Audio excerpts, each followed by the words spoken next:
Hey guys, welcome back to the channel. This is story about what if Naruto turned into a devil. Highschool DxD Part 1. Before I start, please do support for more amazing content and comments for Part 2. Do consider to subscribe my channel and share my video to your friends and check out the description as well. Let's start the video. What the fuck? Where am I? Naruto is so lost right now. He remembered that he was a Chiraku ramen having ramen, and while eating he get blinded by some kind of light, and the next he knew he is a place covered in nothing but white. While looking around he notices that is not the only one here. It seems that the entire Rookie 12 and their instructors, that are still alive, and Tsunade here with him. What surprised all of them are that Kurama is somehow of his seal and the rest of the tailed beasts are here as well. Kurama! How are you out of the seal? What's going on? Where are we? Said the unpredictable ninja. Calm down, Naruto. If we are not getting attacked at this minute, and you are not dying with me being out of the seal, then someone very powerful brought us here for a reason, said the Nine Tails. You are quite correct, Kurama. I am not surprised you figure it out so soon. It's probably due to the fact you are the craftiest tailed beast out of the 9. Everyone turns around to see who the person or thing that's spoken to them from behind. They were confused on the person they are seeing. This person stood about 6 feet and 2 inches wearing a black t-shirt with a cross and wings that were surrounding it and a pair of shorts. The person itself could not be seen, or more accurately look like a shadow of the person they are seeing. The only distinct features they can see besides the clothes are that it is a male with brown hair and glasses. Seeing no one take the initiative, Tsunade decided to speak to the shadow. Hello, I am the 5th Hokage Tsunade Senju. Please state your reasons for bringing us here wherever this here is. It is nice to meet you, my lady. I can't really give you my name, but you can go by my alias Anime Collector, said Shadow, now named Anime Collector. What kind of parents gave such a weird name like that? That is not my name. That's my alias. Pay more attention to details next time, Kiba. This shocked everyone that this man knows Kiba's name, and that puts them on guard, thinking if he is a threat. How did you know his name? Asked the ninja with silver hair. Relax, I know everyone's name here and I did not bring you here to fight. If I did, well, I would not be surviving after this, said Anime Collector. Seeing as he is being truthful of his statement, they all relaxed. After that, a girl with long violet hair who's quite shy asked the question that has been on everyone's mind since Anime Collector's appearance. Excuse me, Anime Collector, said Shy Violet. Yes, Hinata, what is it? Said Anime Collector.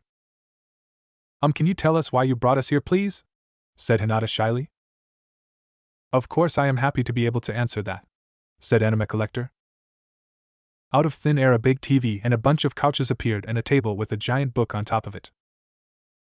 The reason I brought you here is to read this story that I put on that table just now. Q face fall on everyone but Anime Collector, with Ano recovering first, and with a deadpan look on her face looking at Anime Collector.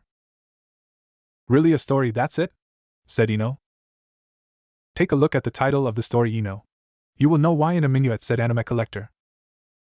Ino walked towards the table and picks up the book, and seeing the title, thinking nothing could surprise her about the title. She was proven wrong when she saw the title called Naruto Chimera Effect. Naruto Chimera Effect? What the hell kind of story is this? Yelled the gossip queen.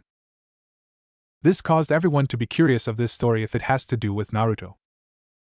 Simple, the story is about Naruto, or more like a different Naruto from an alternate dimension that connects to yours. They are all theories to most, since they don't know that those theories are truth, and they exist. In this dimension, Chirka is not the only energy that exists in that world, and there are other supernatural beings living there, including gods and goddesses. Said AC, and short for Anime Collector, both will be stated from time to time.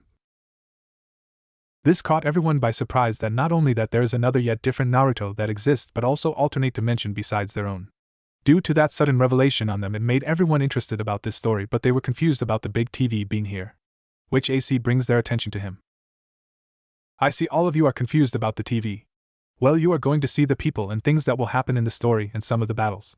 So in other words, you will get the visual that comes with the story.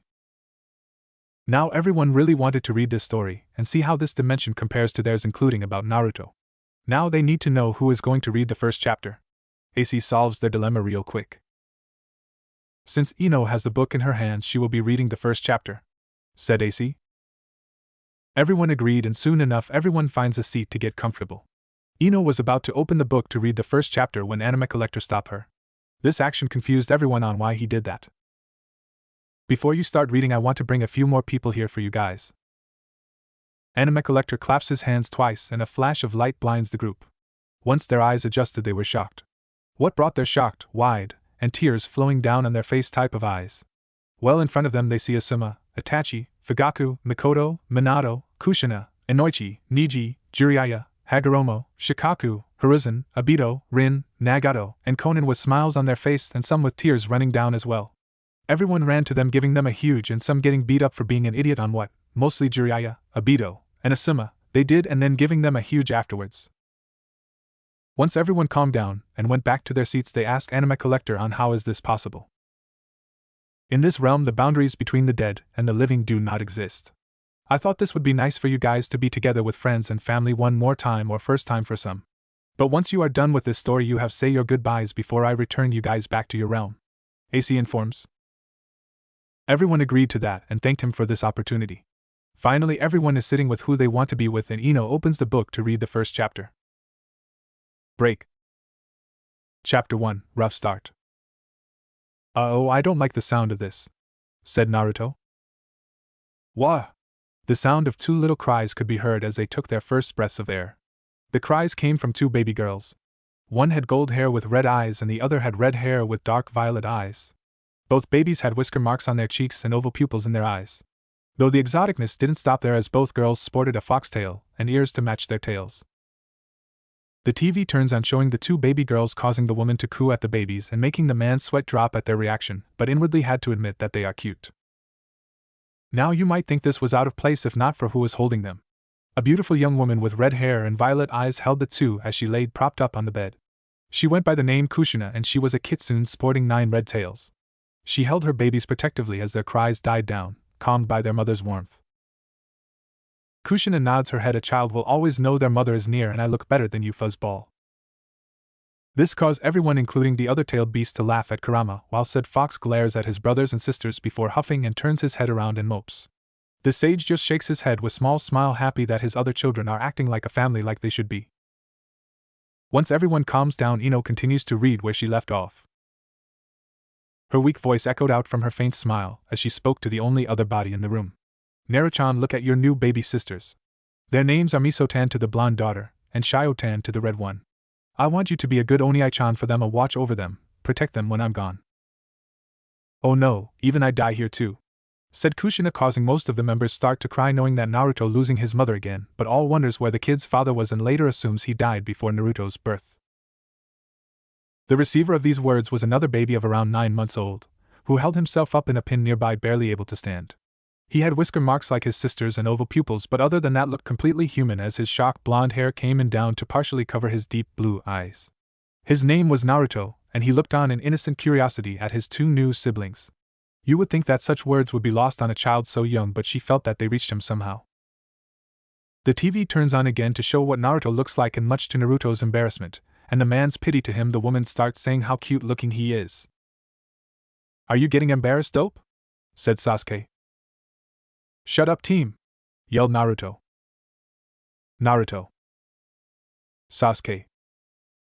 Both boys turn towards who mentioned them and wish they didn't, because right now they are seeing their mother with sweet smiles with their eyes closed. It wouldn't be bad if it wasn't for the dark aura surrounding behind them, with Kushina moving that looks like Nine-Tail, and Mikoto having a scary Azura mask peeking behind her head. You are not just starting a fight with Sasuke, are you, Naruto? Questioned Kushina. Sasuke are causing trouble again with Naruto? Questioned Mikoto. Naruto and Sasuke did the smartest thing together for the first time. They wrap an arm on each other's shoulder, looking at their mother nervously smiling at them with sweat running down their body. Of course not, Naruto and I are best buds, right, Naruto? Minato, Fugaku, and Itachi could only shake their head at their son/little brother and causing their mother's wrath. Ino just rolls her eyes. Boys, and continues reading the chapter. Don't worry about being different from your sisters or not being good enough, Naruto-chan. You are strong, stronger than I may ever know, and don't let anyone tell you different. I wish at least your father, if not me, would have lived long enough to see you all grow up, but it doesn't look like that will happen. Just know that I love each of you equally and more than anything else in the world. Remember that, my babies. After a few more words she went silent, content with holding her newborns, as Naruto just watched with his curious gaze, as if he was aware of what was going on. Had to think this brat is smarter than our brat here by the looks of it. laughed Jiraiya while Naruto got angry at the comment his godfather said. Hey, at least I'm some pathetic perv like you, pervy sage, yelled Naruto, which caused Jiraiya to frown. Demi brat, when are you going to stop calling me that? Said Jiraiya. I'll stop calling that when you stop being such a pervert, pervy sage, said Naruto. Like that will happen, said Tsunade. Tsunadeheim. Jiraiya sulked. When she finished, another person entered the room quietly to check in on her. It was a beautiful kitsune woman with golden hair and 9 tails and had the appearance of someone in their late teens. Ne-sama, don't you think your hopes are too high for him? From what I can see, he is probably a normal human, maybe a little above average, but otherwise a runt dash. She was silenced at that last word by a flooding of a dark killing intent that made her freeze up in panic as Kushina's eyes slitted and locked with hers. And just like that, it was gone as she went back to gently smiling at her children, making the girl take a deep breath. Yeah, you don't diss my kids and get away with it, exclaimed Kushina. The whole Rookie 12 just sweat drop at the attitude from the fourth's wife. At least now we know where Naruto's personality comes from. Yasaka-chan, you would do well to not call my Sochi a runt in my presence. Believe me when I say that looks can be deceiving. With us being foxes, you should have learned that lesson by now. Need I remind you about Minato-kun? Look underneath the underneath, nodded Kakashi. Everyone else nodded in agreement to his words. The now named Yasaka regained her bearings as the pressure eased up. She forgot how dangerous her sister could be. Even in her weakened state, her anger wasn't something to mess with. Naruto gained her pity, if nothing else, if it turned out that his sisters inherited even a fraction of her full temper. Even Kushina's/mom is scary, shivered Naruto and Minato. Hi Wani-sama, fair enough. Good, Kushina responded, not taking her eyes off her 2 girls. Now would you be a dear and bring Naruto-chan over here for me? Having no reason to disagree, she picked up Naruto from his pen, the baby not uttering a single sound of distaste. Looking at the baby, Yasaka couldn't help but gain a small smile. The kid is cute though. At least he has that to his advantage. She went over and handed Naruto to Kushina, who took him in one arm while she held his daughters in the other. Oh boy, if the kid has Minato's looks, then all the girls will be crushing on him. Naruto, you lucky dog you, cried Jiraiya. This caused him a one-way trip to dreamland from an irked Tsunade and Kushina with their fist in the air. Oh, don't worry, Yasaka-chan, I have a feeling that he will have more than just his looks as an advantage. And to answer your question, it's only natural for a parent to have high hopes and expectations for their children. It's part of the job because any decent parent wants the best for their offspring. Maybe one day when you have a kid of your own you will understand. Yasaka looked slightly bashful as a small blush dusted her face at the thought. Kushina stroked Naruto's hair with one hand as he watched his sleepy sisters, causing her to smile. She's right, you know. The Rookie 12 looked at Anime Collector with a question mark on there. Kushina from that story is right. All parents want what is best for their child, and any good parent will be proud of their child no matter what they do in life. All the adults nods their head, glad they are not the only one that thinks like that about good parenting. But whatever he does, I will be able to rest in peace knowing he's happy. I guess I can understand that a little. What I can't understand is why all their names are related to ramen. Yasaka's eyebrow twitched at that. Kushina just giggled softly without a care. What's there to understand? I love ramen and I love my babies. All except Kushina and Anime Collector sweat drop at the answer to that. Yes, I know. Everyone in the clan knows about your love for ramen, but could you have named them something different? Having all the kids named after the same kind of thing kinda sends a weird message, like that one show popular with humans about these superpower monkey people who were all named after vegetables. You always did like your anime. That's not my point dash. I think that is the point for you, the tailed beast said together, causing everyone to laugh. I'm not changing their names, Yasaka-chan. Naruto, Shio, and Miso are the names related to delicious ramen and are the names of my delicious children. Kushina hummed to herself happily. Yasaka just sweat dropped at that. Delicious children? Even Kushina sweat dropped at that. I am not like that, Kushina said, causing everyone to look at her like she has a second head. Kushina noticed the looks and sulks to a random, and drawing circles on the floor. Sweat drop. Ino, can you please continue the story? AC said. Ino continues to read before any more random stuff happens. Her eyes went alert when she saw blood drip down from the corner of Kushina's mouth. Onisama. Shush, it's okay, I know I only have a few days left at the most. She gave a sad smile to her sister, knowing her time with her and her children was short. Are you sure nothing could be done to help you, Ne-sama? Believe me, Yasaka-chan, if I knew of any way to stay with my children and watch them grow up just a little long, I would take that in a heartbeat. But I can trust you to do that for me, can I, Yasaka-chan? You will take care of your nieces and nephew, won't you? Of course she will, said Hinata while Naruto is holding on to her, causing everyone to smile seeing Naruto and Hinata finally getting in Kushina to at the cute couple after getting through her episode and rejoining with everyone. The Golden Vixen gave her sister a reassuring smile. Hi, Ne-sama. Shio, Miso, even Naruto. They will be taken care of. Kushina gave her a grateful smile, knowing that she wouldn't have to worry. As sure, Mai Kushina's and Yasaka's ears pricked at the small voice before looking down at the cause of it. Naruto was reaching out for his sleeping sisters with his small pudgy hand, all the while uttering "Shimi" over and over. Kushina's eyes widened and watered at what she was hearing. Shio Miso. Kushina held her children tightly to her as she cried in happiness. Her son's first words. She lived long enough to at least hear them, and they were of him trying to say his new sisters' names. It was as if it was Naruto's goal to reassure his mother as well, because when Naruto said that, it was like Kushina had a weight lifted off her heart that she didn't know she had. Kushina cried as she held them to her face, kissing them repeatedly. Everyone was starting to have tears falling out of the eyes seeing this happy yet sad moment. Sniff, Ka-san has nothing to worry about, does she, Naru-chan? Because you will protect your sisters for her, won't you? She smiled into her children as the tears continued to fall. If she didn't know better, she could have sworn she heard a muffled "hi" from Naruto as if he was answering her. Yasaka looked on with a smile of her own. Yes, Wani-sama, I don't think you have anything to worry about at all. Though her smile became somber, as those that streamed down Kushina's face became those of blood. Kushina did not live longer than 2 more days, sadly, and so died in the cabin the children lived in the woods. Everyone bowed their heads to pay their respects of the deceased, and Kushina crying while whispering "not fair" over and over again, while Minato and Naruto hugs her to help calm her down. Everyone, including the tailed beast and the sage, knew it was hard for her to suffer not seeing her children anymore and help raise them. Years later. We enter our first jump skip, everyone, said AC. Wait, there is going to be more of these, barked Kiba. From time to time, but not as big as this one, and I think one more after this. Troublesome, said Smart Lazy Bones. Said our resident duck butt head. If there was one thing to be stated, it would be how fast the sisters grew. While their physical growth was normal, and so a little smaller than Naruto, they were standing by the time he was walking, and running by the time he could. In fact, Naruto had trouble keeping up with them. He had lots of energy, but they seemed to surpass him in even that. The sisters weren't blind to this, in fact they knew he was weaker, that he was different.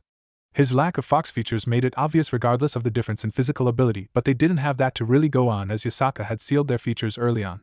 They knew it, but Yasaka kept it a secret from Naruto, trying to give him some semblance of a normal human life as long as possible. But they didn't shun him for his weakness. No, they were good sisters and didn't think much of it.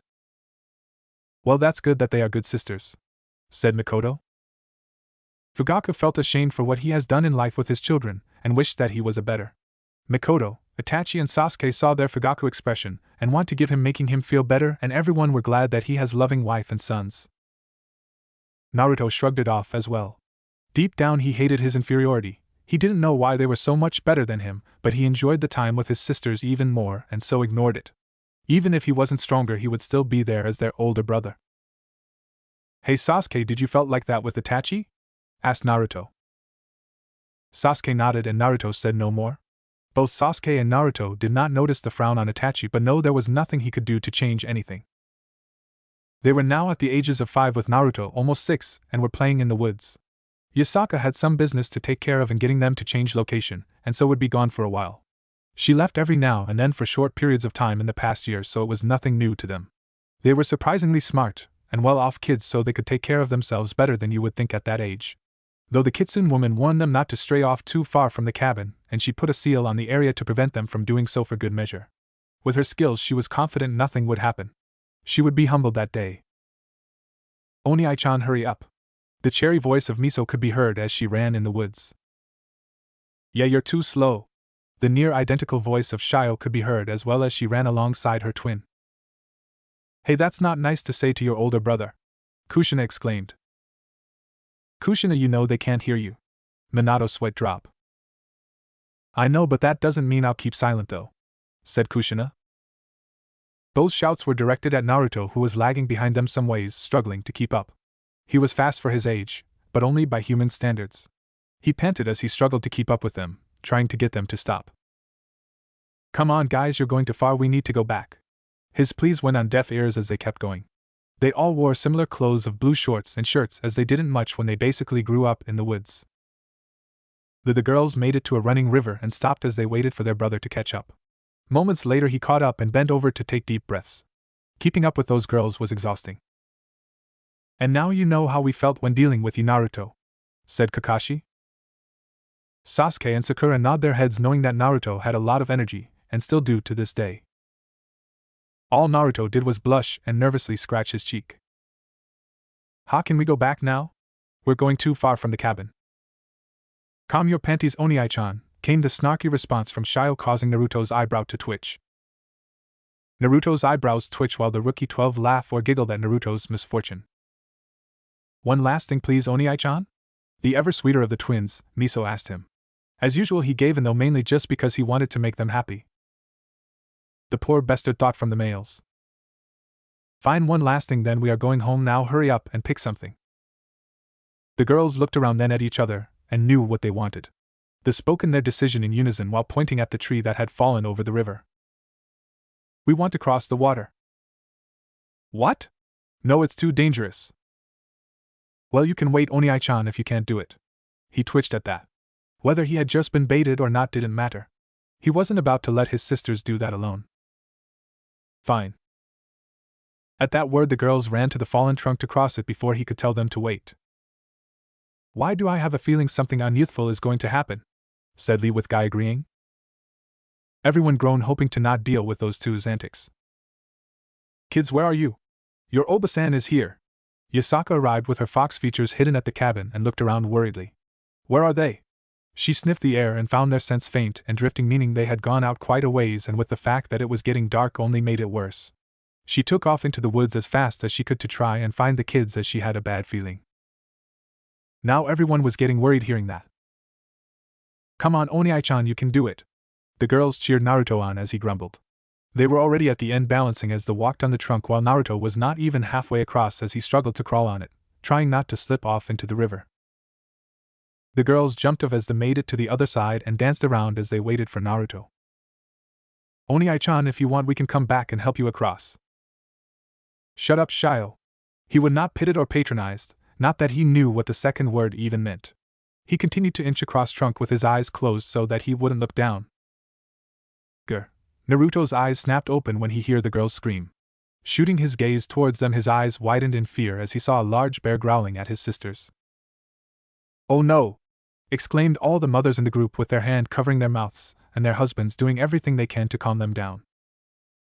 The girls were huddled in front of a tree and were too afraid to move as the bear growled at them only a few feet away. They whimpered as it got closer. The bear stood up and roared. They had entered its territory. "Leave them alone." The girls looked up and saw Naruto in front of them, shielding them from the large animal. They didn't even have time to think about how he crossed the river and got over here so fast. "Stay away from my sisters." His eyes were locked hard with the bear and had enough force to cause the animal to freeze up. It couldn't break its gaze with Naruto's as his eyes glared through his hair. It was like some force of some kind was present. All Naruto could think of was protecting his sisters. Itachi nodded to this, know that this Naruto is no different to the Naruto he knows. But he kept wondering what Anime Collector meant when this Naruto is different to theirs. "Kids!" Naruto turned to see Yasaka running out the woods on the opposite of the lake, looking at them in fear for their safety. "Oba-san!" Mistakes were made. Naruto shouldn't have taken his eyes of the bear as Yasaka's shout startled it and made it swing. Slash! Gasp! Naruto was knocked unconscious into a tree as the bear's claws ripped through his chest, drawing a lot of blood. Kushina was now hyperventilating and crying at the same time, and Naruto and Minato was doing everything they can to calm her down, but nothing seems to work. Everyone else was very worried about Naruto except for Anime Collector, but played it off as already knowing the story. "Naruto!" Yasaka screamed out as her nephew was knocked through the air. The sisters could only watch in fear as their brother was hurt, only able to cry. Yasaka's eyes went red with rage as her kitsune features became present, and crossed the river in a second to grab the girls out of harm's way before crossing back over to leave the girls on the other side where they would be safe in another second. Before she could turn around to go back across the water and kill that creature, she heard a sickening crack. CRRRCCCKKKK. She turned to the source and her rage-filled eyes were replaced with shock.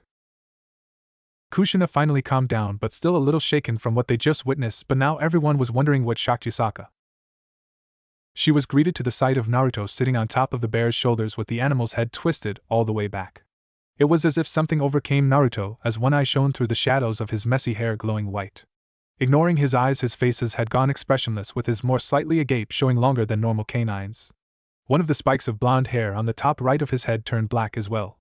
Off in the distance she heard several wolves howl as Naruto had the sunset in his backdrop. She only took her eyes off of the bear and Naruto for a few seconds. How was Naruto able to cover the distance and do all that in that time?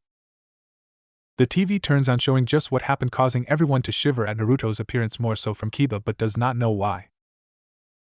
A few seconds later the bear fell forward with a thump, dead. A second later Naruto fell forward off of him unconscious as blood continued to spill from his chest. Yasaka came to her senses and rushed to retrieve Naruto. She couldn't help but think to herself while heading back to the cabin about what Naruto did. "You're not as normal as I thought you were, are you, Naruto-kun?" If the group looked at the tailed beast right now, they would see a look of interest. The only one to notice that was the sage, but stayed silent because he more likely wanted to know what happens next. After that day, while the kids could not remember what happened, several things changed. The girls became more protective and responsive to Naruto, while Naruto became more confident and someone who needed to be protected less. "It's the small things that make a huge change in us," said Kakashi, making everyone agree since it's true. "True, but what do you become from the change? That is something that you need to keep in mind," said Anime Collector. "Shio-chan? Miso-chan?" The girls snapped out of their thoughts that they had drifted off to during their lunch break. They often ate lunch together at their desks and did a lot together, which wasn't uncommon for twins. They turned towards who called them. She was a stunning buxom redhead. She had blue-green eyes and a hair antennae on top of her head. This was Rias Gremory, the one regarded as one of the top beauties at Ko Academy. The TV turns on again, showing the redhead causing some of the male to blush while Jiraiya passed out via nosebleed again. "Pervert," stated Tsunade. "Wait, did it just do another time skip?" asked Sakura. "Yes, they did, and Naruto, is that a blush I see?" said Anime Collector with a smirk. Everyone looked at Naruto, and they indeed see Naruto was blushing, and it became more noticeable with everyone looking at him. Most of group was smirking at him while some of them were shaking their head at him while containing their laughter, and only Hinata had a look of jealousy on her face seeing this. "And no, I'm not blushing," stated Naruto. "Yes you are, I can see it on your face," said Anime Collector, teasing. "Fuck you, team!" exclaimed Naruto. "Sorry, but I don't swing that way," said Anime Collector. "Arg." Everyone started laughing due to seeing Naruto so flustered being teased for the first time. Once everyone finally calmed down, Ino continues to read. Shio spoke up for the two, having a feeling they were having the same dream. "Sorry Rias Bucho, I guess we just got distracted." She rubbed her head in embarrassment. Both girls had become beauties in their own right. At age 16 their figures were comparable to Rias, if not slightly smaller in the chest department, but evened it out with their bodies looking more toned and agile, showing that they were athletic. Both girls' hair, Shio's red and Miso's gold blonde, had grown silky and long down their backs and were held together in ponytails that seemed to flare out in a way that resembled a tail almost. They still had the whisker marks on their light tan skin, which made them look more adorable and exotic to the school's population. If Rias and Akino were known as the two great Onisamas and Kaneko was the mascot of the school, then the twins were the vixens of the academy. When the TV turned on again, Jiraiya giggled perversely until being knocked out by Tsunade before he could write down notes for his next issue. Some of the men had to turn away in order to not receive the wrath from the women in the group. The women, yeah, they got jealous. "Whistle, damn Naruto, your sisters are hot, man," said Kiba. "Dude, that's my sisters you're perving on," exclaimed Naruto. "Shrugs, yeah, so what?" said Kiba. "Stay away from my sisters," yelled Naruto. "Ah, is my little Naruto being protective of his little sisters? How cute," cooed Kushina. "Mum," wailed Naruto while AC was laughing at Naruto at the background, including with everyone else except for the Nara duos. "Troublesome," signed Shikamaru. agreed my son. Signed Shikako. Ino just rolled her eyes at the Naros while getting everyone's attention before continuing. Rias gave them a smile. It's very much alright, just making sure you two are okay. The bell rang shortly after, and they all got ready for class. Before Rias could return to her seat, the twins stopped her with really bright foxy grins on their faces. Something got them in a good mood, said Fugaku. It maybe has to do with something with Naruto here, Fugaku, said Minato with smirk at his best friend. Fugaku smirked back but said nothing else. Hey Ryaspucho, did we ever tell you that our Oni-chan will be transferring to this school next week? Okay, that's it for this chapter, so wants to read next? Asked Ino. If you don't mind, I like read next about my little Naruto, said Kushina. Ino gives Kushina the book so they can hear what happens in the next chapter. Part 1? Questioned Itachi. What it means that a lot of stuff will not be covered in one chapter, and it will be covered in multiple segments per chapters, said AC. So this mysterious brother of yours is finally coming to our academy? Rias asked while sitting in her armchair. Shio and Miso sat across from her on a couch as they spoke. Miso chose to answer the questions for them. Hi, Oni-chan had been traveling the world for the past few years since he was 11 years old, so we only saw him on occasions since then. Since while skilled he was still a human, Obasan felt that he would be better protected as well as enjoy life more if he got to see the world. So she sent members of our clans on Bugar to watch over him and teach him. It's harder to keep track of humans than it is almost any other race of beings after all.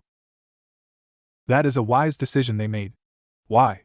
Because it would have been dangerous for him living knowing about the supernatural, and be a lot more safe by being ignorant and traveling where they know that he is safe, said Shino. But that still does not make it fair that he couldn't spend time with the only two people he has left as family. To me, family is important and family should stick together regardless if they are human or not, said Naruto. Minato, Kushina and Jiraiya could not help but smile knowing Naruto would be a good father in the future. Rias nodded and thought. The Umbu-guards of her clan, if she remembered right from what Shio told her in the past, were a group of select human magicians and shinobi who acted as the Kitsune clan's human eyes and ears across the world when the foxes weren't already involved themselves. The situation still sounded strange to her, but she supposed there must have been a good enough reason for the older sibling to go off traveling the world. And even if there wasn't, her interest had certainly been piqued to see the secret brother of two of her friends. They had first met years ago, when they were around 12 years old. Hey, even in that dimension you still get the ladies, huh, Naruto? Said Jiraiya with a pervy smile on his face. Huh, what do you mean by that, pervy sage? Questioned Naruto. How can Naruto be so stupid yet smart, and be dense at the same time? Questioned Sasuke, Sakura, and Kakashi. Was I that dense when I was younger? Said Minato with a sweat drop on his head. Apparently her brother had a meeting with the head of the Yukai faction, Yasaka. They had been able to create a local truce centered around the girls with the conditions that the twins would be under the Gremmery's protection while they attended the academy. Yasaka had other duties to take care of after all, as well as a young daughter of her own to take care of now. Knowing the political and social status of the girls, Surzex knew how serious to take this. Of course the level of protection was lax now since the girls were a lot more able, and at the level they were at now, if any stray supernatural beings did come into the area who were stronger than them, they would be sensed by all of them. These conditions were met, but Yasaka made it especially clear that they were to not be a part of a peerage. She did not want to just send her nieces of as anyone's servants. What did that story mean by that? Questioned Obito. In simple terms, a war happened with the devils, angels, and fallen angels. It lasted a very long time, and when it ended, they were close to extinction. In order for them to repopulate, the devils create a peerage system that was used to turn anyone to reincarnated devil as their servants. But many of the devils abused the system, and a devil ranking was formed from low class to ultimate class. Reincarnated devils were considered low-level class, and experienced reincarnated devils are mid-class. High-class devil mostly consisted of nobles or devils with noble blood in them, and few of the reincarnated devils. Finally, you have the ultimate class devils, which are what I consider the top of the food chain in devil society. Unfortunately, most of the so-called noble high-class devils treat the reincarnated devils as low-class filth or trash even after they later become high-class devils. Only a few high-class noble families treat their servants with the proper respect like the Gremmeries, said AC. This really angered everyone in the room, especially the tailed beasts, reminding them of their past treatment in being put in human containers, but they also understood the importance of the survival of their race. Everyone took a few minutes to calm down, but once they were relaxed, Kushina returns her focus on the book and continues reading. Though the Gremmery family treated their peerage like family, that wasn't the point. At first, the relationship between the girls was awkward as Rias didn't have many friends and had never met a kitsune, and the twins were cautious about without their brother for multiple reasons. Though eventually they warmed to each other and became fast friends.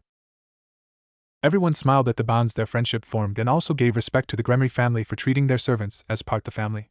More so with Kushina thinking how close in resemblance to her fallen clan. I like the Gremry clan already, said Kushina. That's why I have more respect for the Gremry clan than any other devil clan, said AC.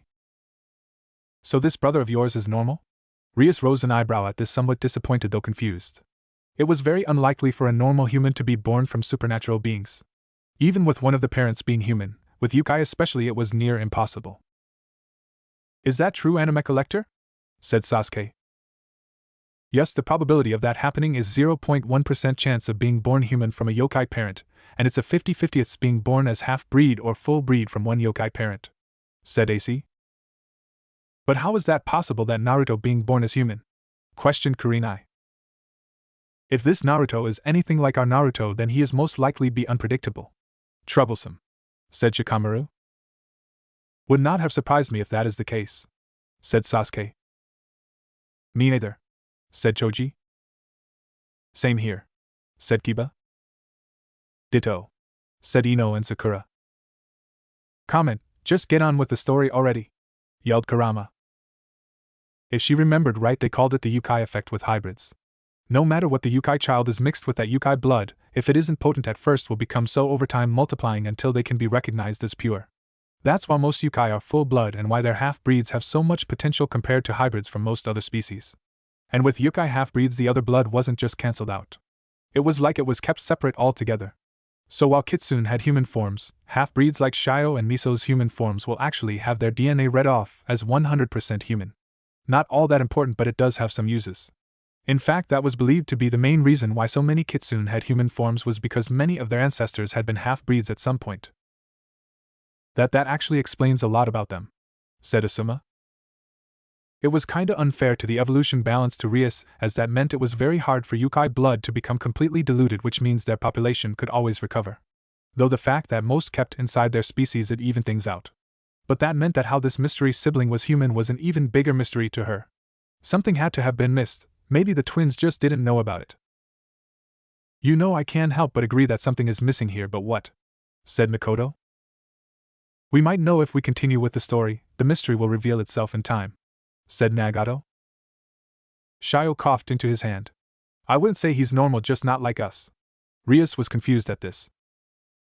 What do you mean? Said Guy. What do you mean? Everyone could not hold their laughter, seeing Guy look constipated and seeing that his question being repeated. Even the tailed beasts were laughing the expression Guy was making. Once everyone was no longer having the giggle fits, they refocus on the story. Well, while he wasn't born the same as we were, he has grown to excel at just about everything, but that's our Oniai-chan. You could say it makes up for things. Interesting, but she was sure they were exaggerating some for their sibling. Nope, that's where you are wrong, Rias, said Naruto with a smirk on his face. The Rookie 12 and their senseis shook their heads in knowing that would be the first and last mistake you make in underestimating Naruto, even one from a different dimension. Hey, what is the deal with these black lines that show up from time to time? Questioned Hinata. They're supposed to be page breaks and letting you know that story is going to focus on somewhere else so you don't get confused, said AC. Monday morning. Oh, so it does, said Tsunade. Miso and Shio could be seen in their desks next to the window chewing on their pencils in nervous anticipation. The bell rang for class, signaling its start, and everyone got in their seats. Rias whispered to Shio from behind her, wasn't your brother supposed to be arriving? Oh, someone is pulling a Kakashi here, said Sasuke. Everyone was laughing or snickering at the point besides said man himself, with a blank look on his face and wondering how that it is funny before everyone refocused on the story. Shio whispered back to her, I don't know, he is supposedly running late. He was supposed to come home over the weekend so they could spend time together, but he got delayed for whatever reason. They didn't hear much from their aunt, only that she had gone to get him from the airport this morning, so he might not even show up till tomorrow. 20 minutes later there was a knock on the door. The teacher went to the door and after a minute returned with a tall blonde male. The twins instantly perked up as they were able to recognize him instantly, but then sweat dropped afterwards. My prank senses are tingling, said Kushina with a creepy smile shown on her face. All the adults and Kurama were shivering, knowing the pranking she-devil was always spot on when a prank is pulled or when her pranks are pulled in the past. Let me tell you, it's not pretty. The Rookie 12 paled, knowing that Naruto got his prank habit from his mother. They paled even further and huddled together, with the adults included, seeing the same smile shown on Naruto and prying to Kami, hopping that those two do not work together ever in this life or the next. Unfortunately, their prayer did not reach to the said goddess herself. "Poor unlucky group you guys are," thought AC. The boy stood at around 6 feet tall and had messy downward spikes of blonde hair that went down over his eyes. He had two black spikes of hair on top of his head that fell down sideways while the rest of his hair went down. On the lower half of his face that was visible you could make out whisker marks and a stupid smile. He wore the standard guy's blazer and dress shirt that was standard to the school open, exposing a purple shirt and an out-of-place orange tie that made Shio's brow twitch. It was out of place, and she was pretty sure he knew this too and did it on purpose. Though the twins had to admit he grew up well. The TV turned on, showing Naruto's appearance, and everyone admit he looked good, especially Ino. "Okay class, it looks like our expected new student has finally arrived. Young man, could you please introduce yourself to the class?" The blonde stood straight to the class and spoke in a not all their voice. "Why do I have a feeling this is going to turn out as a prank?" said Sasuke, who was now looking at Naruto as said blonde is looking away while whistling.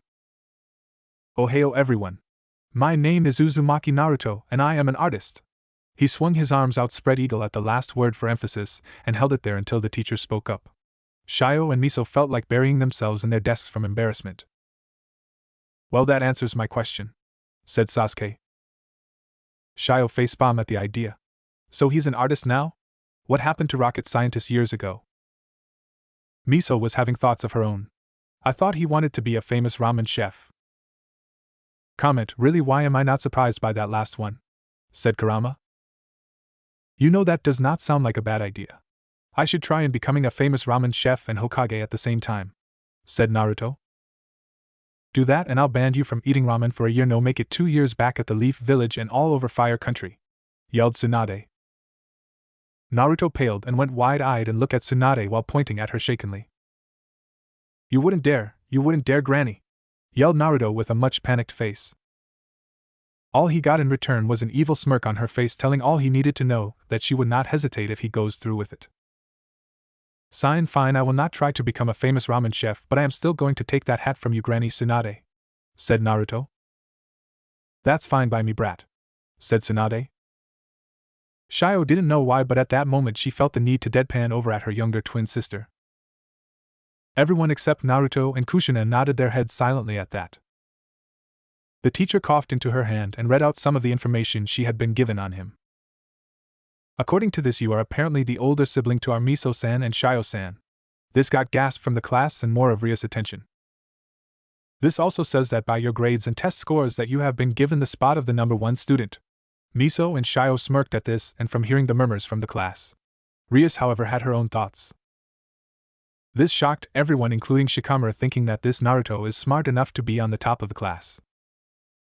"I have to say that is remarkable, but Sona-chan isn't going to like this.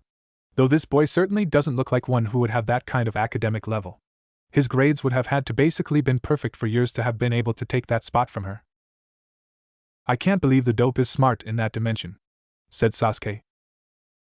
"Hey, I'm smart," said Naruto.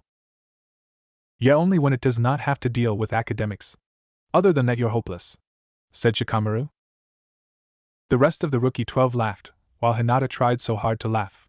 Keyword tried. Naruto goes to a corner and sulks while Hinata, after finished laughing, goes to him to try to cheer him up. Kushina coos at the cute couple but focuses back on the story. The class suddenly broke out into chatter. "I didn't know the Vixens had a brother? He's kinda cute. The blonde hair makes him look like a punk. His hair color kinda does resemble Miso-chan's. The black onto makes him look kawaii like some kind of animal or dog. Great, now another guy to attract all the attention. He has the kawaii whisker marks like the twins as well. Wow, he's kinda tall. Their brother must be some kind of genius to have grades that good. Where has he been all this time if he's their brother? He's so kawaii, I can see another fan club brewing. He looks like an idiot. I ship Naruto x Kibakuin." Naruto sweat dropped with his head down at all the comments.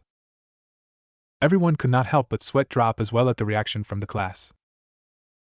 I had me associated with the word kawaii several times and am pretty sure I don't like that last one. All the males, including anime collector, shivered at that last statement. The teacher coughed into her hand to get the attention back on her. Right, well, Naruto-san, since you will be apparently holding so much status at our academy, and have become a person of interest in such a short period of time, could you maybe tell us a bit more about yourself?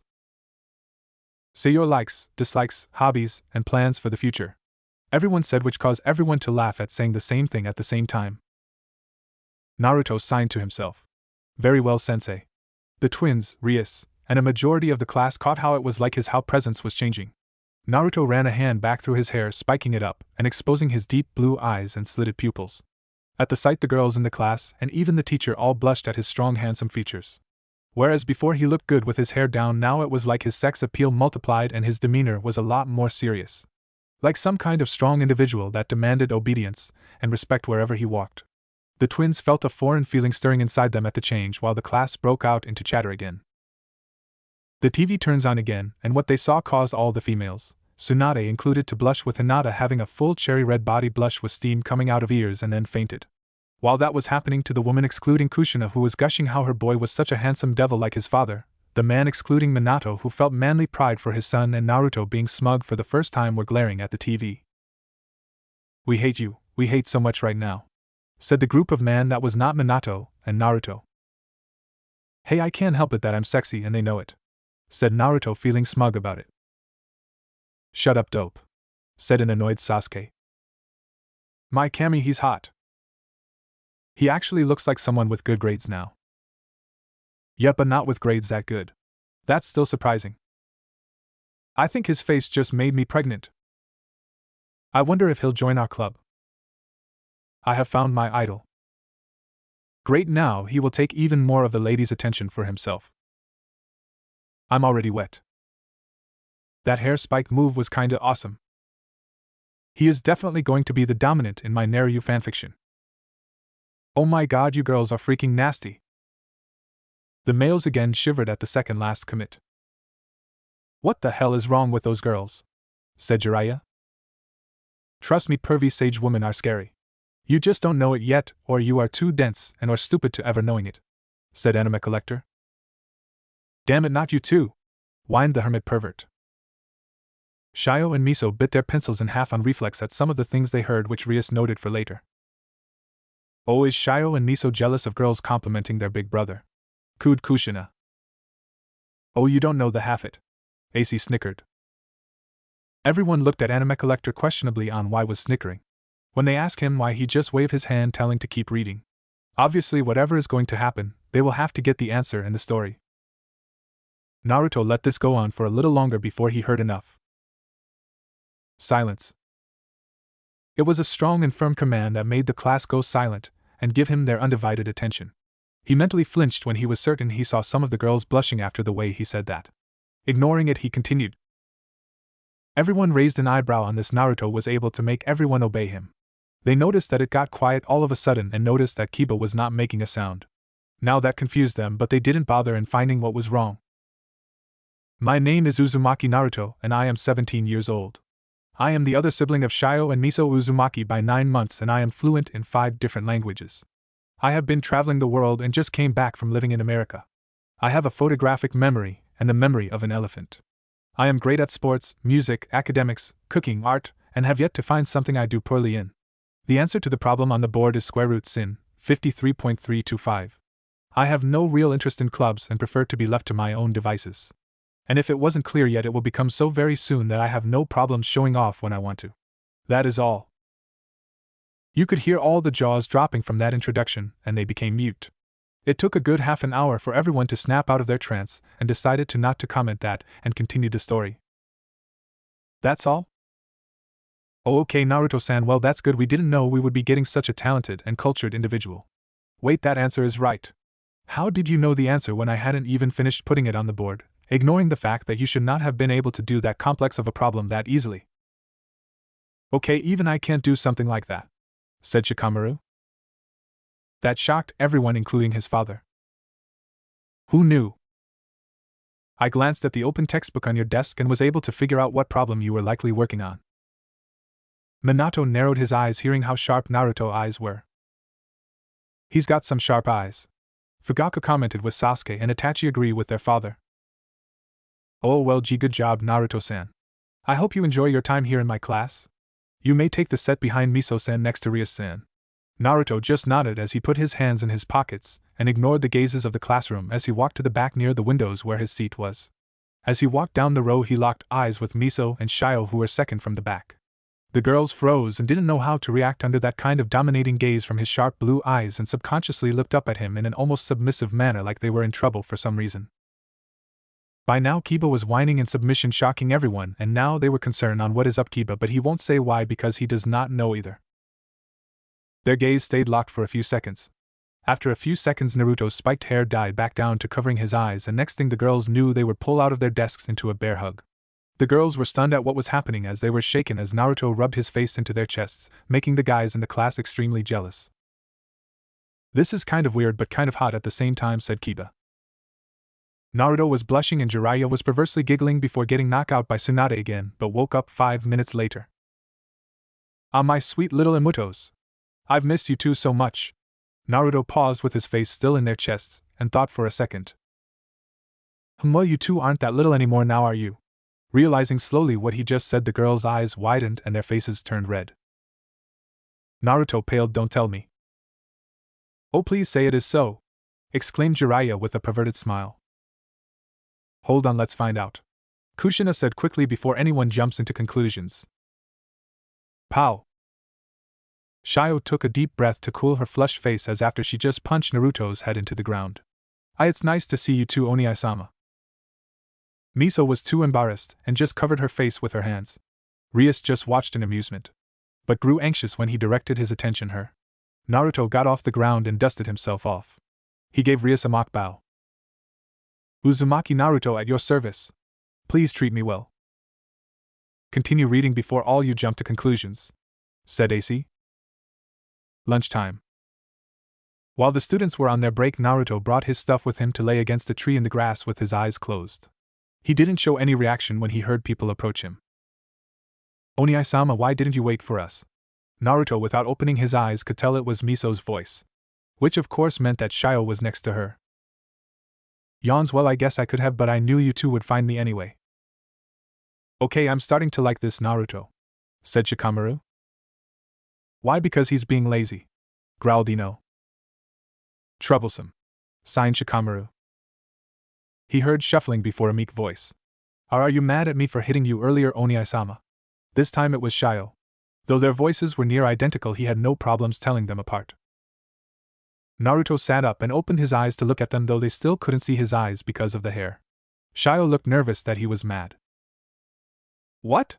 No, why would I be mad? I did that on purpose. It's been years since the last time I was able to publicly embarrass my cute Imutos. Naruto sighed in relief, thanking Kami that he was not a perv, and he was just pranking his little sisters. Jiraiya got depressed since it turned out that this Naruto was also not a pervert, and whined about, but everyone was ignoring him, and he got more depressed. Oni-sama, that's mean. Miso pouted at this while Shio gained a small smile. This was just like when they were younger. Guess he was still mostly the same. After a few moments, Naruto broke the silence again. By the way, Shio-chan, you are supposed to be the assertive twin. You can't have such a dark choice in underwear and then act bashful. What? Yelled Naruto and Kushina. Oh no, said Minato. What's his secret? Jiraiya exclaimed while going into his pervy mode before getting knocked out by Naruto this time. I'm not being bashful dash. She paused for a few seconds before a dark blush rose on her face. Wait, how the hell do you know what I'm wearing? Miso giggled at this. I know more about you two than you may think I do. The ominous tone he suddenly spoke and made them flinch as the suddenly grew very nervous. What do you mean by that? Well, I am your brother after all. Kind of part of my job. I got something for you too.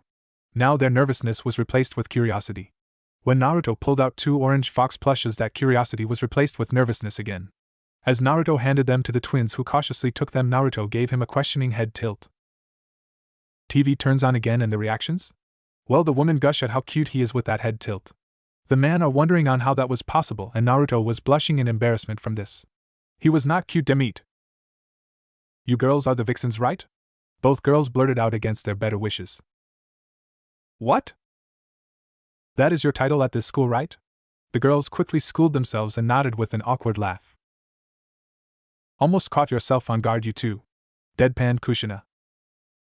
For a second they thought they saw Naruto grin. They hated that they could read him as well with his hair covering his eyes. Hi, that's what they call us, he. Shio rubbed her head nervously with a chuckle. After a few moments Naruto lay back on the tree.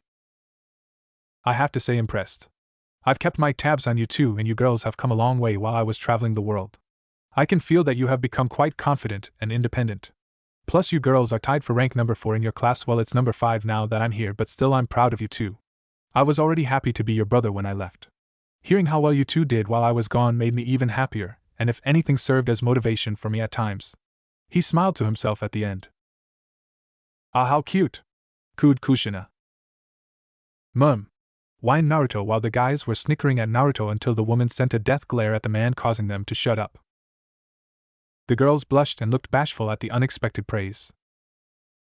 Arigato Oniai-sama, but you are too kind.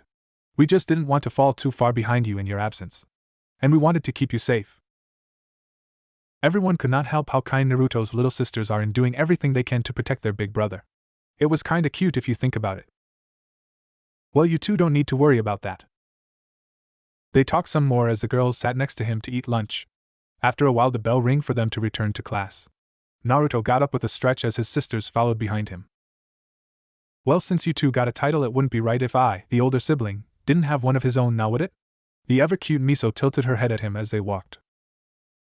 What are you going to do then, Oniai-sama? If he's anything like me, it is most like claim a title that no has claimed yet, said Naruto. Naruto grinned himself as they re-entered the school building. He was aware that the whole time people were staring at him and talking. If they didn't know who he was, it wouldn't be long before they did. He would make sure of it. Like how you did at the academy. Deadpan Sasuke. All he got for answer was a big smile from Naruto. Oh, just a few things to submit my status at this academy. I feel like King has a nice ring to it if there was an irony in that it was lost on him. Student Council Office. Two girls who could be seen playing chess suddenly sneezed. One was Rias Gremory while the other was a slim, attractive Meganeko with a stern expression. This glasses-wearing female went by the name Saunashir Torai. Though right now she looked to be in a bad mood because she had just found out about a certain someone taking her spot at the top. When the TV turned on showing Sona, someone was blushing, but it shocked everyone seeing him so out of character for him. Oh my, I did not know you could blush. Shika is blushing, ha ha ha ha ha. Teased AC. Shut up! Yelled Shikamaru, causing everyone to laugh seeing Shikamaru so flustered. TCH troublesome. Signed Shikamaru. Relax, brain boy, at least we now know that you are interested in girls, said AC. You're such a pain, said Shikamaru. Anime collector smirked, comes with the territory. Rias just had a small amused look on her face. She knew her old friend wouldn't accept it. All that she could do is see how the Meganeko would respond to being outranked. Physical education class. Naruto could be seen with the other guys stretching his arms while wearing a dark gray tracksuit with white accents, as was the uniform for the boys in gym.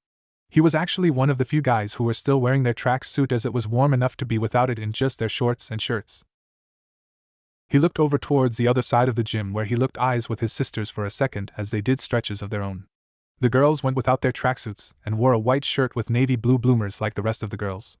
He saw his sisters talking to two other girls. One he recognized as Rias from his home class, whereas the other. Hello? Whoa, where did she come? Exclaimed Naruto and Kiba. Naruto looked her over and saw that she was about the same height as his sisters at 5'6". She had extremely long black hair tied in a high ponytail by an orange ribbon, and went down her back with two strands sticking out on top of her head. Her figure gained his attention. Oh my god, that chest, quickly, as she had a figure similar to his sister's and Rias but had bigger breasts than all of them. As if sensing his gaze, she looked at him dead in the eye, catching him off guard. Especially since it was hard to even see his eyes through his hair up close, but she was a ways away. He was able to get a clear look at her violet, god I love that color, eyes as they had their short staring contest. She narrowed her eyes at him and gave him a small smile that caused him to narrow his, though it couldn't be seen, and grinned at her. She was setting off several warnings in his head that made him restless. Her name was Himejima Akino. When the TV turned showing Akino, no male could not hide their blush while the woman got jealous of her due to her body she has at such a young age. As if she felt something off, Miso looked up from her stretching. Akino-chan, are you okay? At that she broke eye contact with Naruto, and I smiled at Miso. Gomen Miso-chan, it seems I got distracted. Your brother certainly seems like an interesting individual. She looked over at her brother confused only to see him walking off with the other boys. Huh? Naruto took a breath and scratched his head. Why do I feel like I was just challenged somehow? Naruto shivered. I think she's Crazy Snake Lady's long-lost little sister. What about my long-lost little sister? Everyone jumped hearing someone that was not from their group. They all turned around and were surprised to see who it was. Enko, what are doing here? Questioned Kurenai. Enko pointed at Anime Collector. This guy here said that there was a story that I might like to read with you guys about the brat from an alternate reality. Dimension, Kiba said. Whatever, said Enko. Trust me, you'll like it, said AC with a smirk. I'll be the judge of that, huffed Enko. Naruto was already sitting his mark in gym with everything they did push-ups. He did them one-handed and faster so that by the end he did almost twice as much as everyone else. When they ran he was faster and ran longer without any visible exhaustion. When they climbed the rope he didn't use his legs to brace himself, and did it in record time. This trend continued with everything. Damn, the brat has a lot of energy just like you, brat, said Enko. We Uzumaki have twice the energy compared to most, Kushina said. That explains a lot of things now. The rookie 12 sweat drops at now finding out the mystery on how Naruto has so much energy. No noticed the deep red blush on Hinata's face remembering that special night she and Naruto had. No one did except for Anime Collector, but he stayed quiet and respects the girl's privacy. He sat out against the wall while the others played their sports activities. He felt something roll into his side and looked down to see a basketball. Gomen Nasai Uzumaki-senpai. The ball got away from us. He looked up to see a relatively normal yet cute flustered girl apologizing to him as she bowed. Naruto stood up with the ball and waved his hand. Yara, it's alright, no have done, and you don't have to use my surname. He gave her a charming grin that made her blush. Hi Naruto-senpai, if that's what you want. Naruto looked up at the clock on the wall and saw it was about time to go change in the lockers. His grin showed his canines as his hair spiked up and parted enough to show one eye through the shadows of his hair. Oh my, Enko licked her lips while having a small blush that only Kurenai saw but rolled her knowing her best friend's behavior. As if they felt it, his two sisters who were under the hoop at the other end of the court suddenly stood at attention when he looked at them.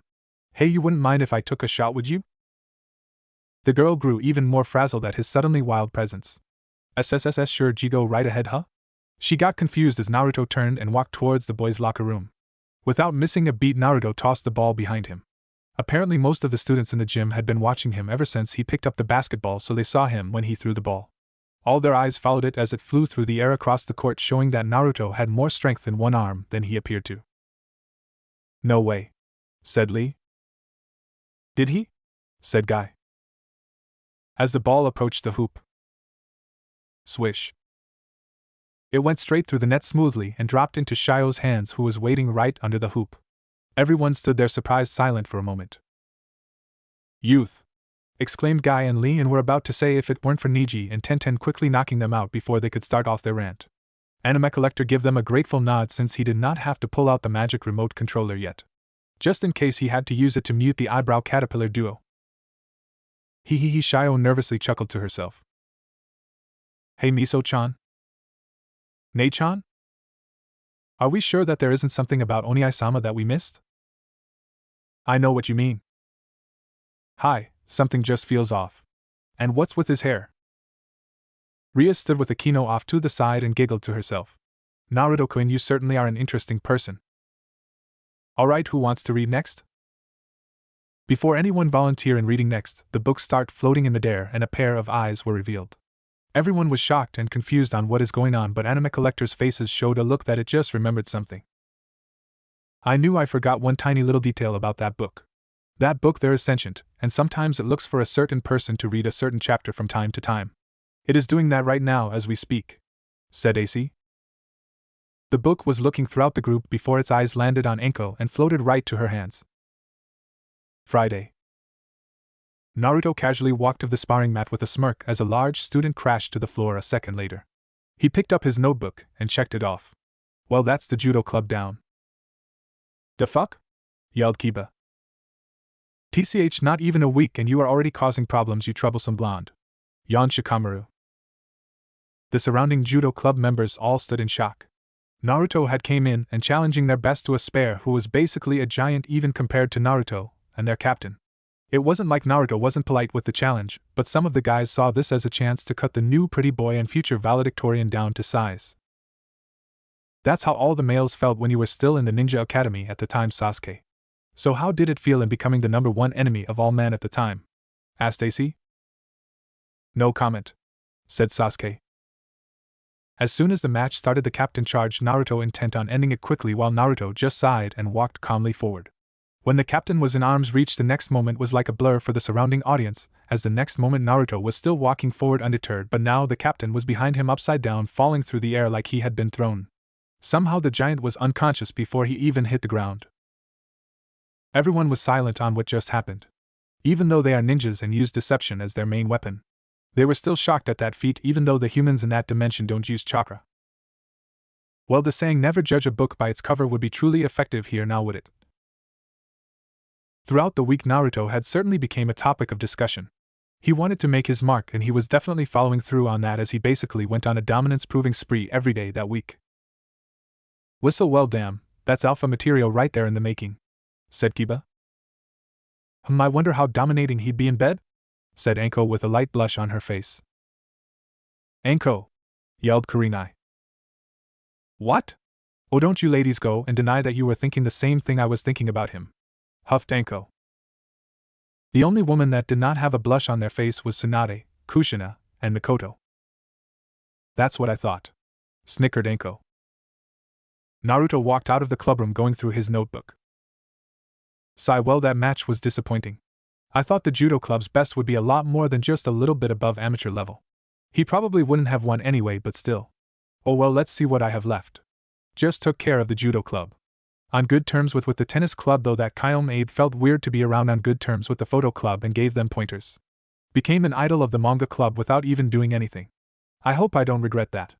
Played some songs at the music club and basically revered now, and I'm pretty sure I saw some cry. Some a little for the choir club and made some quick, not my intention. The art club is basically a collection of my minions now. Student council? No need to go there, I'll let them come to. Occult research club? That sounds kind of interesting and different. I'll have to remember to check that out later. Apparently Ria-san is the president of that club. Oh great, more trouble. Whined Shikamaru. Yash, this Naruto's flames of youth shine brightly. I would love to spar with him to see how high they soar, yelled Lee. Everyone got confused when the ranting of the two got silent. They turned to see that both Guy and Lee were still talking, but no sound was coming out. What no notice is that Anime Collector was spinning a remote controller, then stopping it and blowing imaginary smoke coming from the top. You got to love the universal remote. It mutes anything, said AC. I don't know what is going on, but I am not going to look at the gift horse in the mouth and continue reading, said Anko. Naruto skimmed through his list on the other clubs he had also visited and or dominated in some way. He stopped at one name. Oh, a kendo club? And it's girls only? Alright, this will be the last one I check out for the week before I ease back. At least he knows some restraint, said Kakashi. Yada! As usual, the pay of the girls at this school is top-notch. A boy with short brown hair exclaimed as he spied on the kendo girls from outside. This boy was Hayato Issei and possibly the most outwardly perverted boy at the school. His bald friend next to him nodded adamantly. Oh no, groaned everyone but Jiraiya. Finally someone has embraced the path of the pervert, yelled Jiraiya joyfully before being knocked out flat by two Pico hammers. One Pico hammer from Tsunade and the other from Anime Collector. Only a dumbass would follow that path, yelled AC.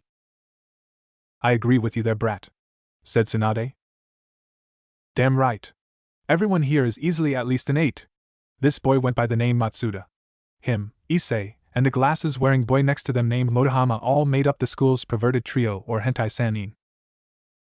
Motohama pushed up his glasses and nodded. Yes, especially the Captain Murayama. From my 3 sizes scouter I can see that her measurements are B33 W28 H32 in. Of course, that's just my guess. The three screamed in surprise at the voice and looked to the left to see Naruto to the side of them looking as well. Naruto waved at them with eyes covered and a stupid smile. What? Yelled Kushina with fire in her eyes and her hair moving like it has 9 tails.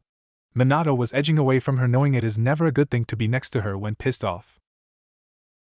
Issei frantically pointed a finger at him. WH, what are you doing here? Our blonde just tilted his head confused. I'm here to watch, of course. The boys stood there in shock. Issei had tears of joy. Do you mean that the school's king is a pervert as well? There's hope for us. As the trio went into their own discussion, Naruto rubbed his chin and spoke to himself. So the title of king has already starting to take root, huh? Who's there? We heard shouting. The perverted trio paled in fear as the entire kendo club came out and glared menacingly at them. After Jiraiya recovered, had put on a prayer for them, knowing that they are in deep shit with the female wrath. The captain looked at the three in disgust. She had brown hair and a nice figure. TCH, you three again? They started to shake as the girls brandished their bakken. Yara, there is no need to be upset. The girls looked to the side, noticing Naruto for the first time, who just stood there smiling with his hands in his pockets. You, Uzumaki-senpai? What are you doing here? Please, just Naruto is fine. As to what I was doing, I was just having a friendly conversation with these three. He gestured at the huddle bunch, who looked at him like they might be saved from a beating. Why are you trying to save those filthy perverts, son? Said Kushina with a sweet smile on her face and her eyes closed. How in the hell should I know? I am not this version of me here. Panicked Naruto. Senpai, you shouldn't associate with those three. They are nothing but perverted lowlifes who will only make you look bad and were probably peeping on us before you got here. Naruto tilted his head in thought. You are probably right, they are lowlifes. The three crashed down at that in depression as the girls smirked as they prepared to beat them again. But the interjection caught their attention again. Naruto smirked at what he was about to do. With all the girls here, can you really blame them? I for one see nothing wrong with being a little perverted. Oh ho, it seems like there is still some hope you yet, my young apprentice, said Jiraiya with a perverted face. Shut up, pervy sage, yelled Naruto, Kushina and Tsunade. Hey, I'm not a pervert. I'm a super. Jiraiya never got to finish what said due to the fact he is busy being pummeled to the ground by Tsunade, Kushina and Naruto, who have 2 Pico hammers in their hands. Where they got them? You can blame Anime Collector for that. Almost all the males felt sorry for him. Almost. Naruto-senpai, are you trying to say you are a pervert as well? Murayama clenched her bakken at the idea. Naruto walked towards them without a care of possible danger. And? If I was, I don't see what's so bad about this. It would just mean that I find some aspect of the girl in question appealing. Naruto ran his hand through his hair, spiking it upwards and showing his slit eyes, having only one sharp bang of hair falling forward. The girls all blushed at the sight. Even still, Murayama retorted. The TV turns on, showing Naruto face currently, as it is causing all the female to blush yet again. Except for Kushina and Tsunade, who are still with Naruto beating up Jiraiya senseless. So that means you can't control yourself like some animal. She grew nervous as at that word he grew an animalistic grin as he kept walking towards her. An animal, you say? Well, animals tend to be good at what they do, so why not? I like to how much of an animal you are in bed, Naruto, giggled Anko. Anko, yelled Kurenai. Anko rolled her eyes at Kurenai. Oh, quit being such a prude, nai. I have to agree on Anko there, Kurenai, said AC. How does that even help your argument? Answer this for me, dash. She was surprised when he cupped her chin with a hand, not realizing he had already gotten that close. She blushed furiously at the action as his dominating gaze stared down at her, and she could see him looking her over, and yet she couldn't bring herself to move away like she was charmed. Seduction at its finest, said AC. Amen to that, said Anko. WH, what are you doing? She squeaked out as the other blushing girls just watched like it was their favorite show. What would you rather? Having a pervert express himself every now and then, or having them lose control of their hormones and end up doing something they regret? Personally, I wouldn't mind indulging myself every now and then. Naruto's smirk widened a bit as she started to remind him of a mouse, as she blushed even harder when he moved his face closer. Oh, a feisty one we have here. Me leakies, said Anko. Kurenai was going to open her mouth again but did stop by her husband, who was shaking his head, knowing that this was a battle she can't win, and she knows it. "Enko, please continue reading," said Asuma. "I don't see how either option is a GG good one. I don't see how anything good C can come out of being a PP pervert." She stammered it out, which didn't help enforce her response at all. Jiraiya would have said something, but he's still getting hammered the living shit by the Uzumaki trio. Naruto pushed it even more and whispered into her ear as she felt his hot breath. "Give me some time and I'm sure I could change your mind." "Oh my, he's good," said Enko. Her entire body went red hot at this, and he could have sworn he saw steam as she stammered like a maniac. "I dash." In her mind she wanted to make a retort, but it was like her body was just daring to refuse him and suffer. Not knowing how to deal with the emotions, her legs gave out and she wobbled. Though his hair went back down to cover his eyes, he wasn't about to let his game end right there. He caught the girl as if to keep her from falling and gained an expression of confusion. "You know, I think I should take some pointers here and see if that helps get the ladies," said Kiba. "Don't bother, it won't work well for you," said AC. At that, Kiba got depressed knowing that it was true. "Are you alright?" She was too weak to do anything about it, as she basically held her in a pseudo-hug. He put his hand to her forehead as if to check for a fever and concerned. "You're burning up. Do you have a fever?" The close proximity of him dotting over her was what tipped her over, as everything finally overwhelmed her, and she started to faint. "Ano, is everything alright?" The party looked to the side to see a boy with short blonde hair and a mole under his left eye walking towards them. Naruto straightened up and handed the dazed Murayama over to her friend Kates. The TV turned on, showing the blonde boy causing the younger woman of the group to blush and the younger man to turn green with envy. The girls in the group shout out at the new arrival. "It's Kiba-kun." "Hmm?" Naruto walked up to the fellow blonde. "Kiba-kun? As in Kiba-yuto? So you are the one who is considered the prince of the academy?" "Oh great, it's not surprising that some pretty boy is entitled as prince, and to make things worse he has my name," said Kiba, but smack in the head by Ino. "Shut up, Kiba," said Ino. The now dubbed blonde rubbed his head bashfully at the title and gave an upbeat smile. "Hi senpai, I don't believe we have been properly introduced. I am Kiba Yuto, a second-year student. It's a pleasure to meet you, Naruto senpai." He gave a small bow to Naruto at the end. Naruto did like way and smiled. Everyone saw Enko's current smile, causing everyone to shiver, knowing nothing comes out good from that smile of hers. "So you already know who I am?" "Hi senpai. Well, it's not like there are many students here with blonde hair. Also, you have been making quite a name for yourself lately, so I would be lying if I said I wasn't curious about who you were." "Well, I thought it was only right that I get a title as well if my little sisters had one. Especially since I'm at the top of the class. I guess you could say my competitive nature is showing strong that way." "Okay, I am starting to get scared here," said Choji. "We are on the same boat here as well," said Obito. Yuto chuckled at that. "Well, you have certainly made things interesting lately. So is that the reason you are here at the Kendo Club as well? I don't know how well it would go challenging an all-female club. Not to say that they aren't good, it just wouldn't look good for you."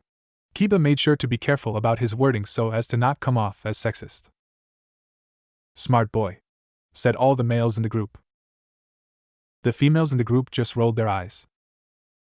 Naruto nodded his at this, having already thought of this. "Not really. I was just interested in what the Kendo Club was like. I had no intention of participating. I've had some experience with swords, so I was more interested in giving advice if I could." By that time the Uzumaki trio were done beating up the hermit pervert and returning to their spots. Anime Collector went and checked on the status Jiraiya. As of right now, he will be out for the rest of the chapter. "If he is giving advice on swordsmanship, then he must be good," said Kushina with a gleam in her eye. This caught Kiba's attention as he looked surprised. "You have experience in swordsmanship? Received enough to feel confident in advising others?" "Yeah, growing up I had time to learn how to use various weapons and blades. I had a talent in them, so I received training." "Impressive," said Kushina. "Multiple weapons? Now that was certainly an interesting note to save for later." "Naruto-senpai, if it wouldn't be too much, would you be interested in having a little skirmish? I come here every now and then to instruct the girls myself." Naruto grinned widely like a kid in a candy store. "Fun!" No one never noticed the small blush and the small lick on the lips from Enko. I have no problems facing you if you aren't afraid to get hurt. The excitement in the tone threw Kiba off and yet reminded him of someone. Naruto coughed into his hand as he brought himself under control again. Kurenai was starting to panic hearing this and waringly looking at Anko. If those two ever meet, it will not go well for everyone. Sorry, what I meant to say was if you think you are experienced enough, then you don't have to worry about getting hurt. Kiba's sweat dropped at this while he followed Naruto into the clubhouse with the girls following behind them. There is still an underlining threat in that statement. Comment, you thought the entire tailed beast group. Sparring mat. The girls cheered as they stood off on the sidelines safely out of the way. Oh my gosh! 2 of the school's hottest guys are going to fight in our clubroom. It's the prince versus the school's number 1. Did we act like that back then? Asked Ino. Only you and Sakura did, said AC. Both Sakura and Ino blushed in embarrassment on how they acted back then. Naruto fingered the wooden sword in his hand and looked it up and down. It's been a bit since I've actually held a sword. Oh well, I don't forget things like this. Naruto-senpai, are you sure you don't want to wear the padding? Kiba likely couldn't see Naruto's eyes sharpen at him because of the hair in the way. Naruto returned a smirk. No guts, no glory, said Naruto. Only a fool would go out without some type of armor, said Sasuke. What was that, you asshole? Yelled Naruto. You heard me, dope, said Sasuke. Why you? Sasuke, Naruto, I would advise that you stop before your mothers get angry. You don't want that, do you? Asked AC. Both said boys paled and quickly returned to their mothers before anything else happens to them. This causes everyone to either giggle or snicker at the boys' predicament. I hope you aren't taking me lightly. I was trained without padding, so I never saw a need for it.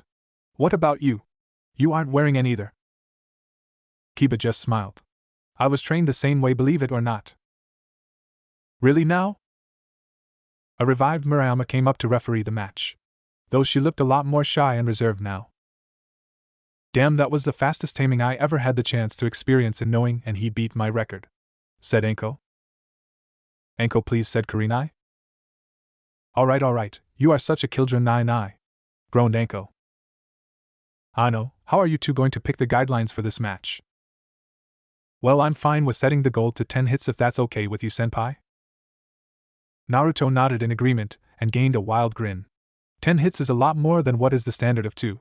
If he's gonna push the rules, we might as well drop the rest. Also, let's have it so anything goes to get those hits. Kiba rose an eyebrow at this. He can't mean, does he want this to be like a real fight? Very well, senpai, if you are okay with that. Murayama nodded and stepped back to the edge, clear out of the way. She brought her hand down, signaling the start. Everyone noticed that the TV turned on. You will be seeing fights from time to time, so enjoy, everyone, said AC. Hajime. Neither moved as the both stood in their kendo stances of holding their bakken out in front of them. The simple smile never left Naruto's eye-covered face. After 10 seconds, Naruto thrust his bakken forward at a great speed towards Kiba's midsection. Right when it looked like it would connect, Kiba seamlessly moved out of the way to Naruto's side. His eyes widened beneath his hair in surprise before he grunted as he felt the bamboo sword connect with his left arm. Fast, thought Naruto and Minato. He jumped back and shook his arm. That's 1 point for Kiba-kun, he heard Murayama speak out from the sidelines, causing some of the girls to chatter quietly amongst themselves. That was a quick hit. I didn't even catch it. Well then, Naruto refocused and held his bakken. After a few seconds, Kiba went on the offensive and dashed at him. This time he thrust at him as well for a long stab. Right before it could hit, Naruto smoothly slid out of the way into his blind spot. Payback's a bitch, said Anko. Kiba's eyes widened in shock at this. Did he just imitate me? He pivoted on his feet and spun to block Naruto's strike, locking bakken. Sorry, senpai, but my moves won't work on me that easily. Naruto's smile widened at this. Oh, that's great. That means you have trained well. Naruto suddenly stepped back before jumping forward, catching Kiba off balance. He swung in a wide arc, catching Kiba in his side hard. Everyone but Anko winced at seeing that, even on slow-mo, made-up word I created years ago, replay. Gah! Kiba inwardly grunted from the stinging hit. Before Naruto could complete the momentum of the swing, Kiba swung down, catching Naruto's arm again. Naruto jumped back to gain space again, but his non-visible eyes widened in shock as Kiba had followed him back. Waga! Naruto had the wind knocked out of him as Kiba thrust the sword into his torso. The blow sent him staggering back as he fell to a knee and coughed. What was that? That would have been a kill move had that been a sharp weapon. You let your guard down, said Minato. Kushina shook her head. That's what you get when you start getting overconfident. That's 3 points Kiba-kun, 1 point Naruto-kun. Senpai, are you okay? I didn't hit you too hard, did I? There was some about that question that made something in Naruto snap. Oh, said Naruto. Oh, is right, brat. That brat is in trouble now, said Anko with a smirk on her face. Hee, you're looking down on me. He stood up and cracked his neck with a wild grin on his face, showing his canines. Kiba went alert as it felt like there was a shift in the air. Naruto's hair, as if it had a mind of his own, spiked up until it revealed one eye through the shadows, locked onto Kiba with a predatory gaze. Anko and Kiba was shivering seeing that look, but each had a different reason for their shiver. The sight made him anxious, but he was confused when Naruto dropped his guard and just walked towards him. Senpai, dash? He stopped himself and had quickly leaned back when Naruto suddenly sent a palm strike out at him like he was trying to grab his face.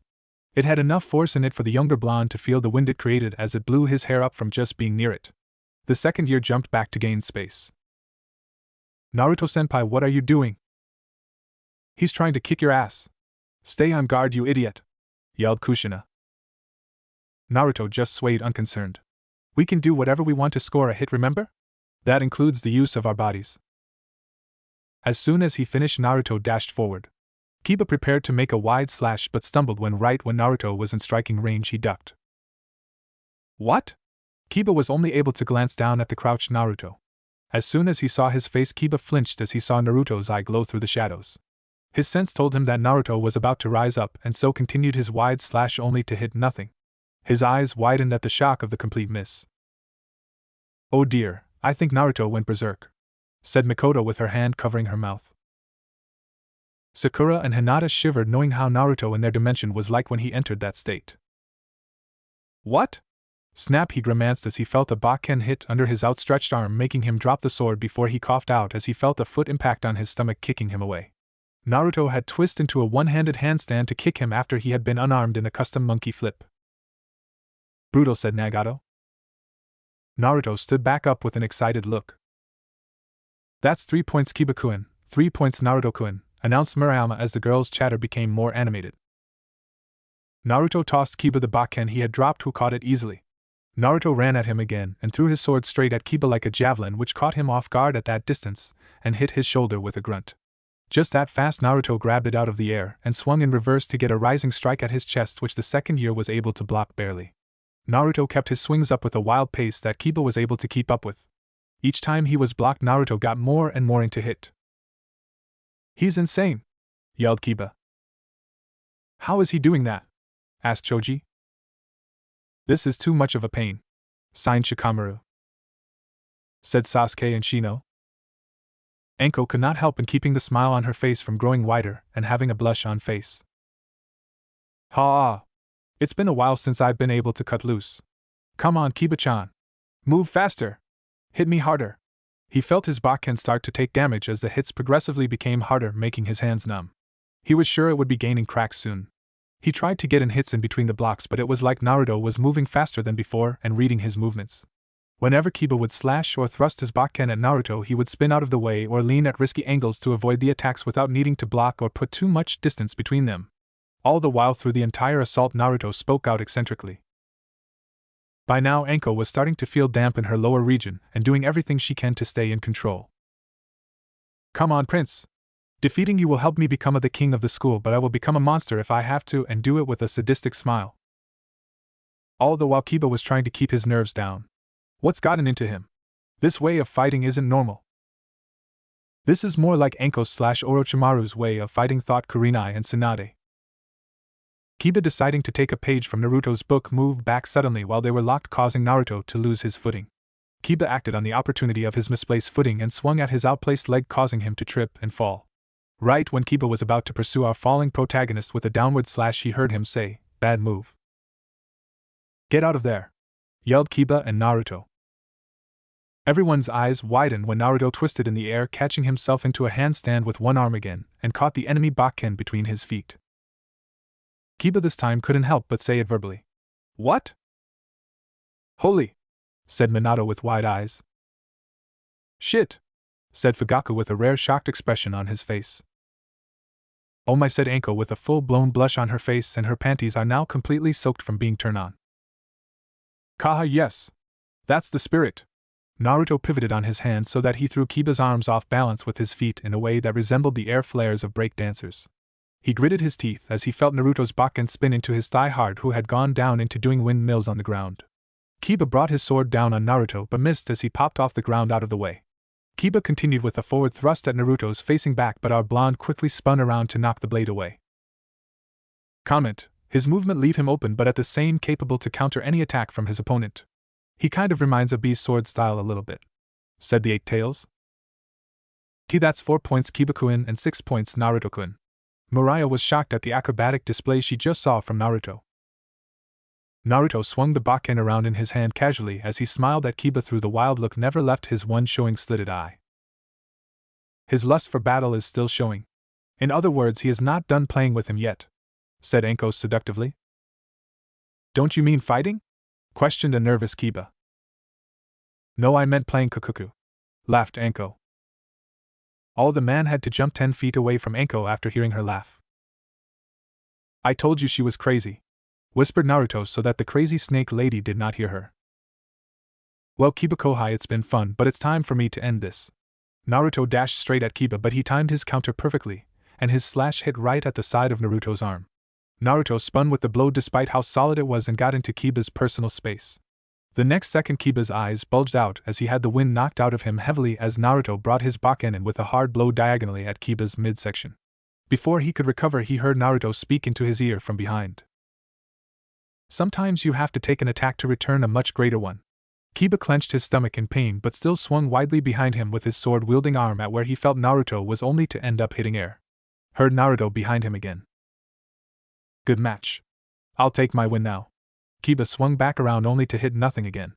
The next second he felt a Bakken knock his feet out from under him, and his shirt pulled back, making him fall back and his world turn upside down. Less than a moment later he felt a rising slash at the middle of his back with enough force to knock him up in the air a little higher. It's over, said Rin. It was already over when Naruto went berserk back then, said Obito. He was only able to catch the sight of Naruto spinning near him as the third year had jumped up into a side flip before Kiba felt the hardest blow yet swing straight down at his midsection with a crack that sent a ripple to the body and carried him down to the floor like a meteor. Crack! Kiba lay there stunned on the ground. He's probably never had the experience facing an opponent that fights like that, said Hiruzen. Yes, I agree, but I can't. He fights like that, Uchiha. What, like Madara? Yes, like him. Everyone turns around and to see both Hashirama and Tobirama here. Of course, Tsunade turns and faced Anime Collector with a deadpan on her face showing. Really? Said Tsunade.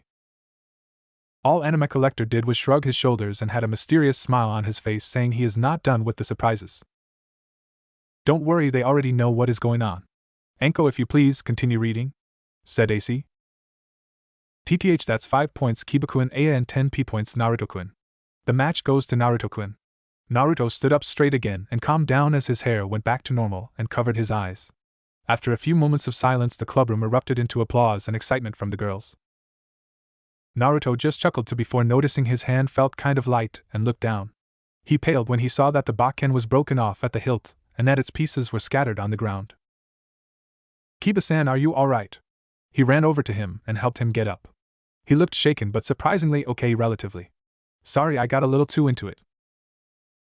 At least he is resentful for going too far than it should, said Hashirama.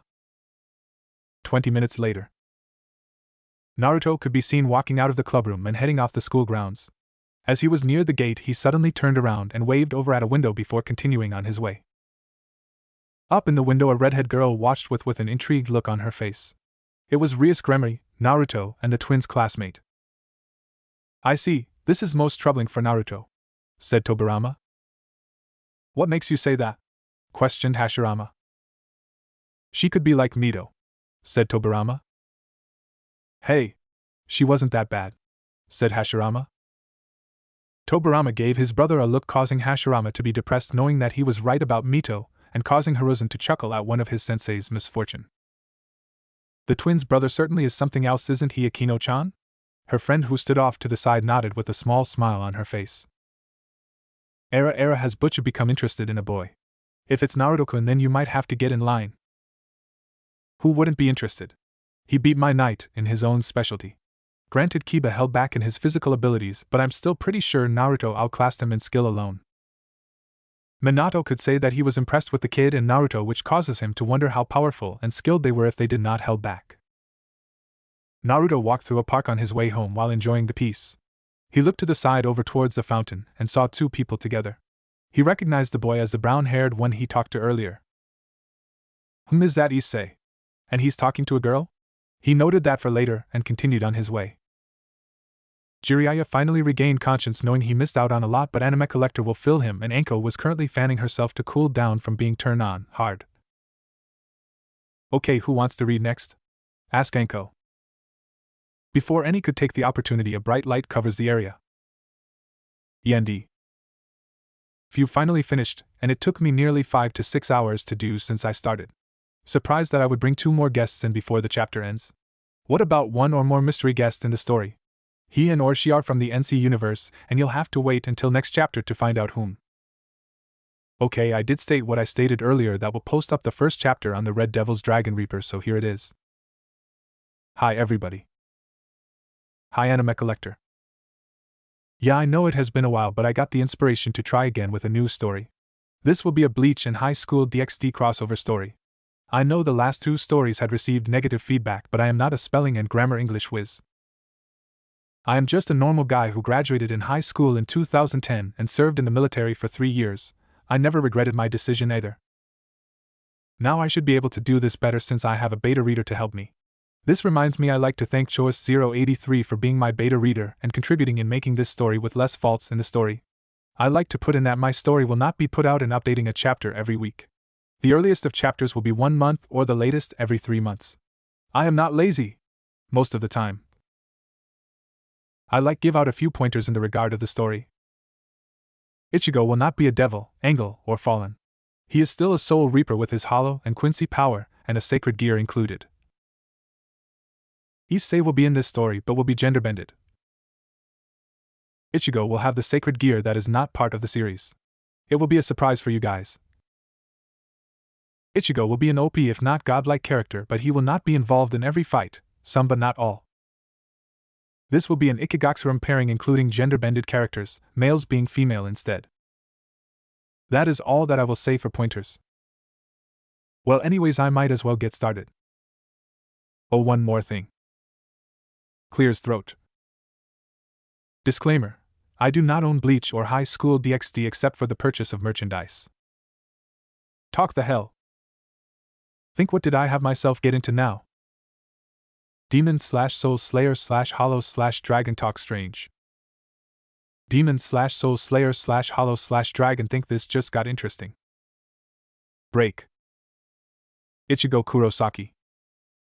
When you hear that name, you think of that he is the human who became substitute Soul Reaper. Or you thought that he is a Soul Reaper who was the hero of the Winter War and the 1,000-Year Blood War. Or you thought that he is the Soul Reaper who has powers of a Hollow and a Quincy in one little bundle. If it was one of these choices that you thought of on the top of your head, you would be right. In fact, he's now considered a legend to all the Soul Reapers and the Soul Society. The one Soul Reaper that defeated a traitorous Soul Reaper captain and the Quincy King that were so powerful that not even the head captain Yamamoto could defeat, even with the years of experience that he had. He wasn't weak, he was way past his prime. That became a major factor to him. It was thanks to him the balance of the 3 realms stayed intact. Who is Ichigo Kurosaki, you ask? Well, he's a man that was able to see beings of the dead and departed since the ages 9 to 10. He lost someone that was practically the very center of his world. His mother. It happened during a heavy rainstorm when Ichigo and his mother Masaki Kurosaki were walking home after one of Ichigo's martial arts lesson. On their way home, Ichigo saw a girl that looked like she was going to fall down into a raging ravine due to strong winds from the storm. Following to his name Sake, which is he who protects or number 1 guardian, ran down towards where the girl is in order to save her despite his mother's warning not to go down there. In the next instance, Ichigo blacks out and later wakes up with his mother on top on him dead. That day was the beginning that changed Ichigo's life. But it would not be the last. Years later. That was the sound of Isshin Kurosaki, father of Ichigo Kurosaki, doing his fatherly duties of waking up our beloved hero. That is doing a flying kick towards his face in his bed while he still sleeps and fails yet again to succeed. Shut it, you old goat. When I meant by fail, I mean getting kicked in the face by his son and launched right out of the window and landing face first on the ground with glass scattered all around him. Now let us focus on our hero. He is 17 going on 18 with the height of 5 feet and 11 inches and weighing about 177 pounds. He has brown eyes and sun-kissed orange hair that covers most of his right eye and partial of his left. His body physique of a fighter with compact muscles that is not bulk, but still have enough power to punch somebody's lights out and still be able to move fast. Ichigo that is now up and alert, while also being a little angry of his father still doing the whole father training his son on how to defend himself, looks out of his now shattered window, again, with a slight scowl on his face. You see, after being in 2 wars within 3 years can change a lot out of someone. After the wars, Ichigo fought and made him more calm and matured him a little. He still has times of being a hothead, but it takes something major or something that would rub him in the very bad way that cause him to explode. Over time he is no longer as the dense idiot when dealing with women and was starting seeing them as attractive. He is by no means he now a pervert, we leave that to KNK, Kigo and Khan. He is no longer a prude but still get easily embarrassed when he sees more on what a woman should show. This means a lot of more teasing from Yorichi and Ranjiko to our favorite Strawberry. 2 months after the war, Ichigo did confess to Oriheim that he had feelings for her but not in the same she had for him. He did admit that there was a time that he had romantic feelings for her back then, but over time that changes him seeing her as another sister that he would protect from anyone that harms her. It did break her heart that they could not be together as lovers, but over time Oriheim realized that her feelings for him was a simple crush at a time before they became a more sibling relationship. Of course Tatsuki was throwing a huge fit what Ichigo did but got over it quickly, and was now happy that Oriheim has at least someone else to watch her back in case that she was unable to be there when she needed it. That still did not mean that she would not punch Ichigo on the shoulder, which she did. Really hard. Anyways, let's get back to the present. Sign, damn it, old man, when are going to ever learn that after what has happened to my friends and I that this charade needs to stop? Said Ichigo. Never.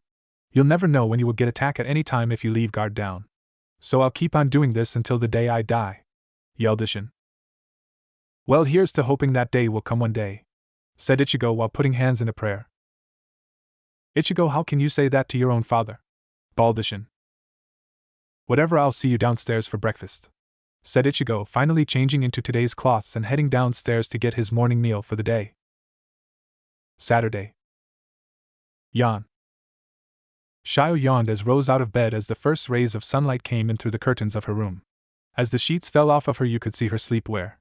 It really only consisted of a large red t-shirt. She looked to the side of her at the lump in her bed and threw off the covers. She smiled lightly when she saw Miso sleeping next to her, snuggled up in a ball like a baby. The scene was so adorable to her, and she had made sure to take pictures for memorable, blackmail, reasons.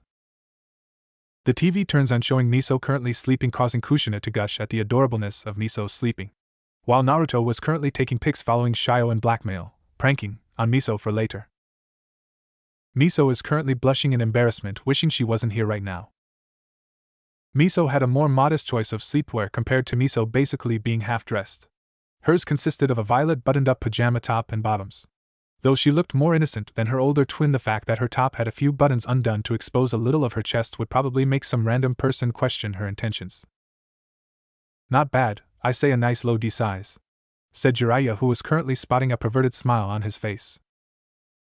Not even a second later, Miso kick said pervert in the nuts, very hard FYI, causing the hermit to sing in soprano.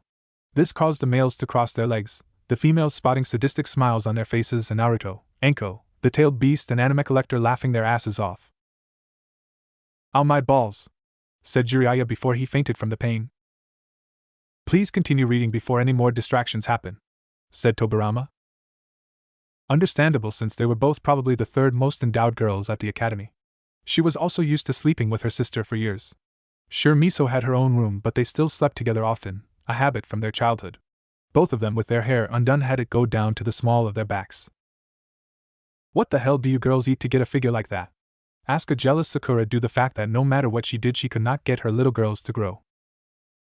Shio and Miso just have smug smirks on their face as their response before they continue reading. Shio got out of the bed and stretched her limbs, letting her fox features and tail show. They were a little stiff as they didn't like to keep them hidden for so long, but they chose to keep their brother from finding out when they were sleeping. She rubbed her younger sister's shoulder to get her awake. Does your clan have same kind of problem? Asked Naruto. Sort of. My mother or sister could better explain it than what I could. That is if they were here to start with, said Kiba. Come on, Miso-chan, it's training day, now get up. Miso groaned and just snuggled deeper, ignoring her. Shio sighed and got back on the bed. She stood over her sister and kicked her off. Get up. The younger blonde sister whimpered but got up nonetheless after that. Great, she acts like my mother when she tries getting me up. What a pain, said Shikamaru. Basement. The girls were walked down the steps towards the training room. Yasaka had given them a pretty big house to live in. It was more compared to an upper-middle-class home or a small mansion if you wanted to call it that. It had more than enough bedrooms, with both the girls' and Naruto's being equal to that of your average master-sized bedroom with Western king-sized beds. More than they needed, but their lazy aspects of their animal natures would take advantage of the luxuries. The TV turns on showing the house inside and out. The members of certain clans had to agree the size could be equivalent to a small clan house. The average size ones, that is. The home also had 2 large entertainment rooms, the equivalent of a small theater room, and a large kitchen. Yep, definitely more than they needed. It was like it was their aunt's goal to spoil them hard. Luckily it didn't work too well. There was also a nice-sized pool in the back that they would make use of. What made the house even more unique was what was below the ground.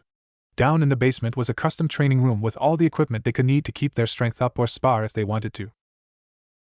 One of the very few things important to house that's needed, said Minato.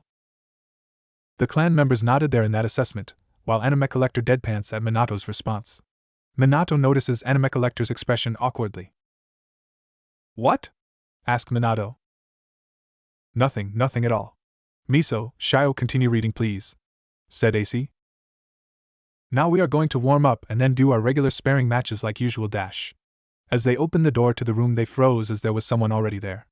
They started at the one who was holding himself in a one-armed handstand. From the blonde hair and scent they already knew it was Naruto. He looked to be holding himself halfway through a one-armed handstand push-up. He held it for a minute before going all the way down, and holding it for a minute and then going back up. Youth! Yelled Guy and Lee. Whoops, I must have accidentally unmuted them, said AC before he pulled the UR and muting the 2 spandex man before they could start their ranting about flames of youth again. Cue shiver. The girls were surprised by the level of exercise their brother was doing, as they didn't think that he was strong enough to do that. They never thought he was weak, but that kind of exercise, to do it with such ease in that period of time, was not something a human could achieve easily. It took a lot of work. I have to agree on that assessment. That kind of training is usually reserved in use by Jonin or higher. It is quite impressive for the boy at that age, said Tobirama. The older ninjas could not argue that fact and were quite impressed themselves as well. Or rather, they thought of that at first, but then got distracted by the fact that he was only wearing sweatpants. They were able to look at his back and the toned muscles of it to his shoulder blades all the way to his arms as they flexed and tensed with his push-ups. The TV turns on showing Naruto exercising. This again causes the younger woman to blush, and some were drooling at the same time with blank looks in their eyes. Enko had a small blush on her face and was seductively licking her lips to moisten them up. She defiantly likes what she is seeing. Guy and Lee? Well, if they were not muted earlier, they would be ranting more and being louder than they were earlier. Yet they did not know they are muted. Let's keep it that way. They heard Naruto grunt 50 as he dropped down to his feet. This snapped the girls out of it, and they hurriedly hid their fox features, forgetting they were still up. You almost got caught, deadpanned Kushina. The twins were acting all sheepish at their blunder in the past. As Naruto stood back up, he smiled when he noticed his sisters there. Well, good morning, Emutos. As he straightened his body, his hair stayed spiked out of the ways of his eyes as if it was as primed as his body was after the workout. The girls blushed when they saw how toned his body was. They watched mesmerized as a bead of sweat dripped down his chest and curved with the contour of his pecs before going down the ridges of his developed abs. Well, would you look at that? You two got a crush at your big brother, teased AC. The twins could only blush and were unable to retort back at Anime Collector. Well, if you girls are here to use the room, I'm pretty much done now if you wanted privacy. He went to the side to grab a towel. He wiped his face and arms with it before throwing it around his neck. Shio regained her focus and stopped staring and discreetly pinched her twin, who was still in her own world. Oni-sama, why are you here? Naruto quirked his eyebrow at this. What do you mean why? You should know what a person's reasons usually are for entering a workout room. He's got you there, laughed Obito. Shut up, yelled Miso and Shio. That's not what I meant. I meant, how did you know about this room? It has a seal on it. He shouldn't even be able to see the door to it. I know, it's just in the basement. Not that hard to find it, and Obasan told me about it so that I could exercise. The twins mentally deadpanned, sharing a similar thought. Why? They could just picture Yasaka laughing at them like she was pranking them. This just made their job harder to keep their kitsune natures hidden from him. It's like their aunt wanted them to get caught. They came out of their thoughts at Naruto's voice. Kushina giggled at the thought of doing that if she was still alive and had more children. Oh well, she was just happy and only have one child, but she did hope to becoming a grandmother if what she is seeing from the interactions between her son and girlfriend. She was becoming one soon. Though I have to wonder what our aunt was thinking. Some of these things are unnecessary. He motioned to the weights, specifically the dumbbells, which went from 10 pounds to 300 pounds. Where did she even get some of these? These are too much for you girls.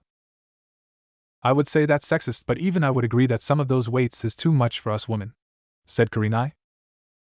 I wouldn't say that if I were you. I have seen women on TV once that they reach the same muscle mass that is equivalent to the current rakeage. Seriously? Asked Anko. Oh yeah? Said AC. Damn, said Anko. Shio thought to herself. That may be Naruto Naiken, but we are stronger than we look. I'm sure she got those weights with the idea of you using them in mind. Guys like it when you comment on their strength, right? He's not strong enough for higher weights, but hopefully the compliment will distract him. Naruto absently took the statement to heart and didn't react to the compliment hidden in it. That may be. He walked over to the higher weights and easily picked up a 200 pounds dumbbell, causing their eyes to bulge. He did a few reps with the weight in one arm before putting it back. Yeah, I guess these have some uses, though I can't go much further than that. He looked back at the girls and looked confused at their faces. The crowd wasn't faring any better except for Tenten. Oh great, we got another guy sensei and Lee in the making, groaned Tenten. What? Miso nervously chuckled. Why, you're just a lot stronger than you look, Oni-sama. That is about the same weights we use. Naruto grinned and rubbed the back of his head. Yeah, well, I always worked out and exercised while I was traveling. Naruto walked towards a closet and opened it before the girls could stop him. It was filled with a variety of weapons. Why is there weapons in the closest to begin with? Asked Minato. Isn't that dangerous to being with as well? Asked Fugaku. We were trying to hide them from our big brother from that time, yelled Miso. There was no other place to put them besides bury them. What else could we do? Yelled Shio. Okay, calm down you two and focus back on the story, said AC. Though this is kind of cool. Why would she give us an assortment of dangerous weapons like these? The closet was filled with a variety of real weapons. All kinds of blades, swords, blunt weapons. Assortment was definitely the right word to use. Naruto took out a large scythe that made the girls nervous. That weapon was more dangerous than he thought it was. Nice, said Tenten. And maybe she wanted us to have a hobby? Shio spoke nervously, hoping he would buy it. Luckily Naruto did with a grunt, and then started spinning the scythe around with surprising efficiency, causing the girls to silently panic. After a few seconds he stopped, and put it back in the closet. He walked by them and absently glanced at what they were wearing. What is that, yoga shorts and a yukata top? He noticed how it exposed a little of their chests. Nice. Jiraiya was giggling perversely and writing in his notebook for the next itchy book, but he got punched in the face by Tsunade, and his notes was in Anime Collector's hands, who later burned it, causing Jiraiya to wail at seeing his next big story to be destroyed before it could be published. Just ignore the pervert and keep reading. Cool. Well, anyway, I'm going to go wash up. Breakfast will be ready in an hour. He walked past them and out the door before closing it and heading back to the normal floor. They looked at the door he went out of, and after a few moments the girls let out a breath they didn't know they had been holding. Vroom, they squeaked in surprise at the noise and turned around. They paled when they saw several cuts suddenly show up across the room and a nearby punching bag split in half. Everyone could not help but say damn at damage that weapon has done. Tenten was saying I want it repeatedly in a creepy way, causing everyone to scoot away from her. After a few moments, Shio spoke out seriously. Miso-chan. Hi Ne-chan. We need to call up Yasako Basin. Something doesn't feel right. I feel like we're being pranked. Hi Ne-chan. Kushina and Naruto laughed at the Shio and Miso and thinking that they may have indeed just been pranked. The twins just grumbled at their stupid big brother at being pranked. Hour later, play Naruto main theme. The girls finished their short exercise they had and after bathing followed the sound of the music to the kitchen. They saw Naruto humming to himself at the stove while fixing pancakes. He had also fixed eggs and bacon along with toast and rice ready. Only problem with it was how he was dressed. Shio's face twitched with a blush when she saw Naruto was just wear shorts and an apron. No shirt or anything else. The TV turns on showing Naruto, and again causing same reaction at the woman from earlier. Hubba hubba, said Anko. Anko! Yelled Kurenai. Oh, give me a break, Nia, said Anko. Naruto looked back over them with a cheery smile, his hair going back down over his eyes. Hold on, the food is almost done. With all that drool, you girls must be hungry. The twins looked at each other before blushing heatedly and wiping their mouths. Naruto turned back towards the food and gained an evil shit-eating grin that they couldn't see as his face went dark. I am having too much fun with this. Oh Naruto, you're such little prankster devil. Just like your mom, giggled Kushina. Oh boy, I feel sorry for the twins, thought Minato. Big brother, you're such a meanie, pouted Miso and Shio.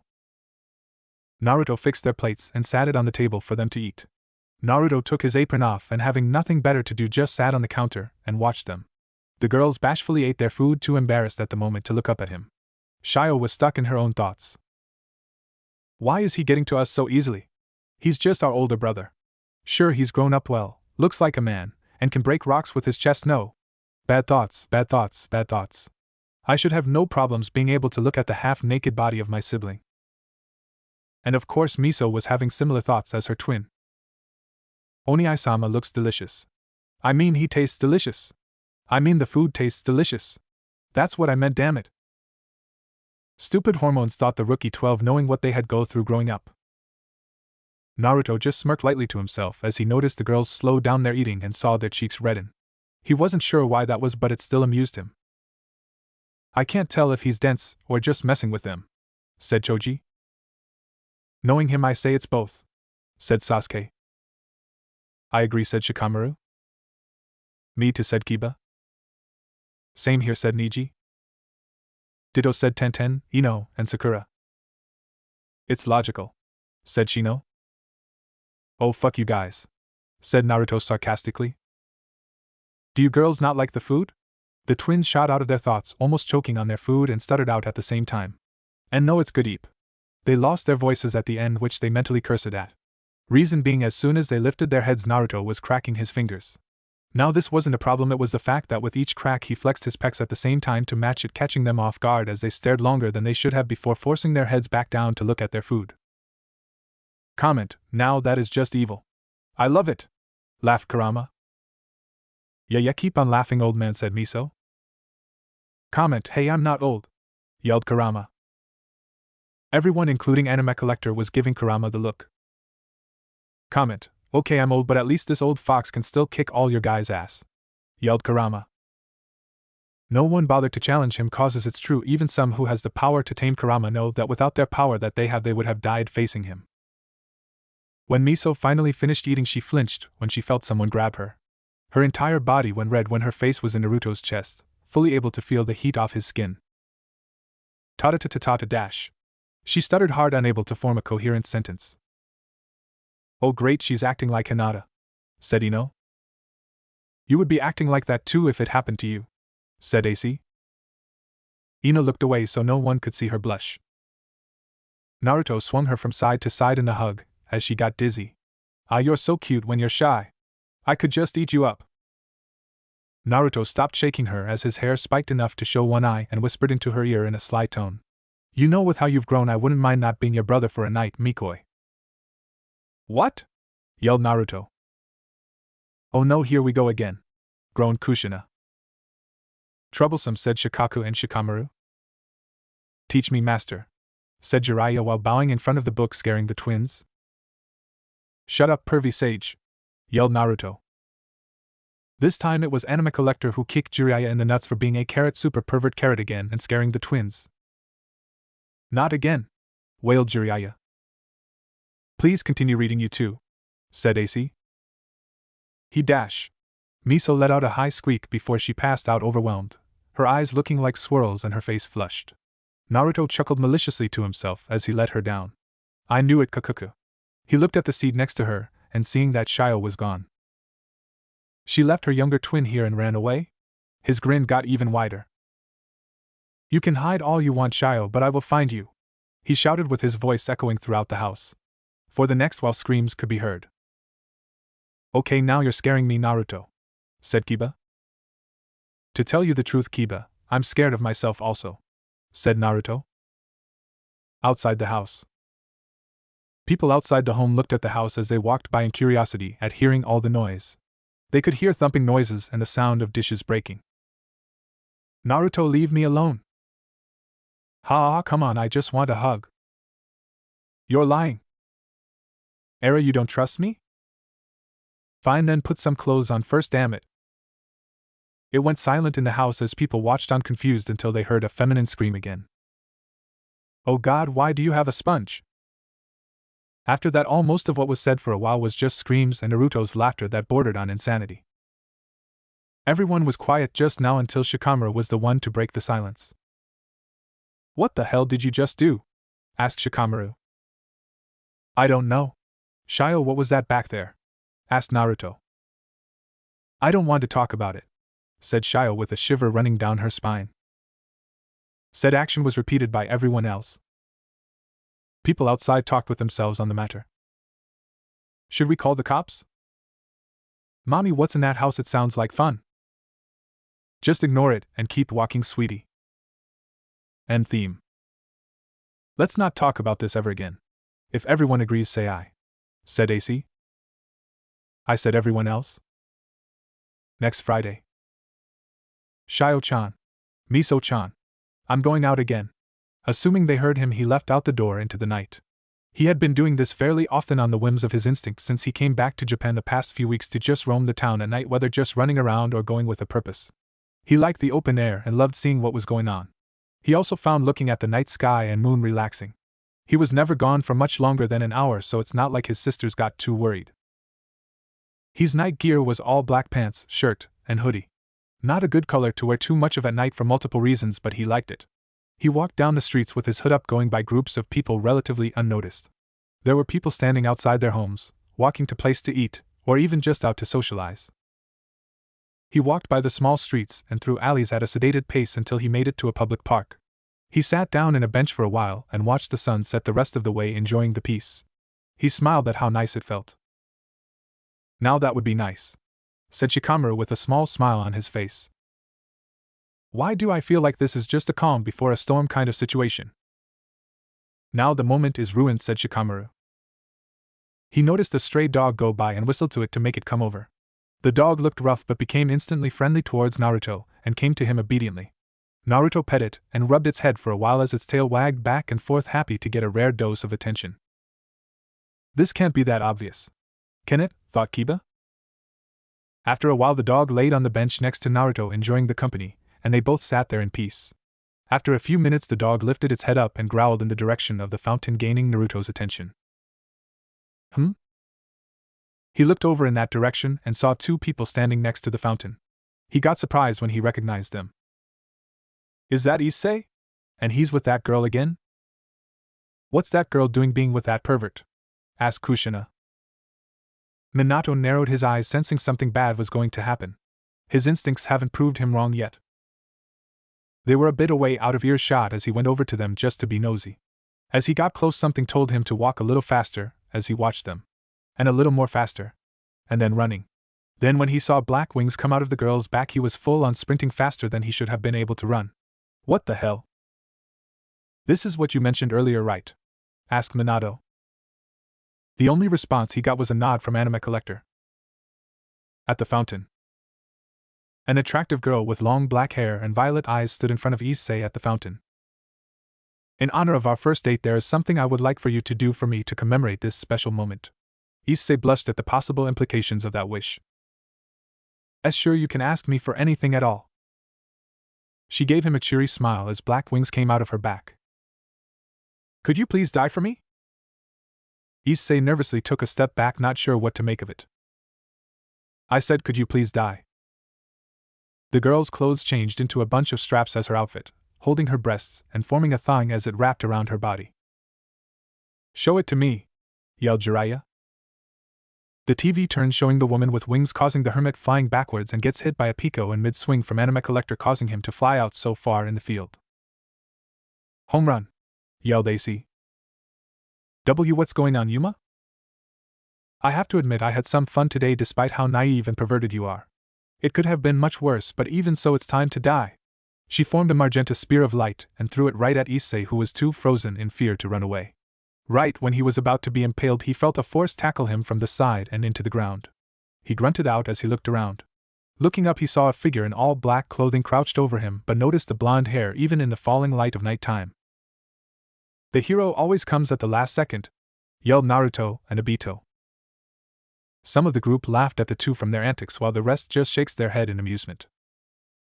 Sorry, but as the top student at Ko Academy, I can't allow my fellow underclassmen to do anything endangering or illegal while I'm around. And if I heard right, I'm pretty sure dying counts. Naruto-senpai? The blonde gave a smile at him. Well, Issei, I had heard you got a girlfriend, but it seems like she was overhyped, huh? Boy, who are you to interrupt our date? Naruto's smile shrunk a little as he stood up to face her. I'm gonna say two things to that. 1, you don't look much older than me, if at all, so don't talk down to me. And 2, when you are trying to kill the other, I'm pretty sure that means the date is over, bird lady. Obito, Naruto, and Anko were laughing their head off at the insult. I'm not a bird human, I'm a fallen angel. She formed another spear in her hand, making Naruto wary. Well, I guess that explains the erotic outfit and the weapon. I guess that also means you're way older than me too. A tick mark appeared on her head at the last remark, causing Naruto to sweat and step back. Yeah, I think you were pushing it there, kid, said Hashirama. I am starting to see more resemblances with the brat here to the brat there, said Tsunade.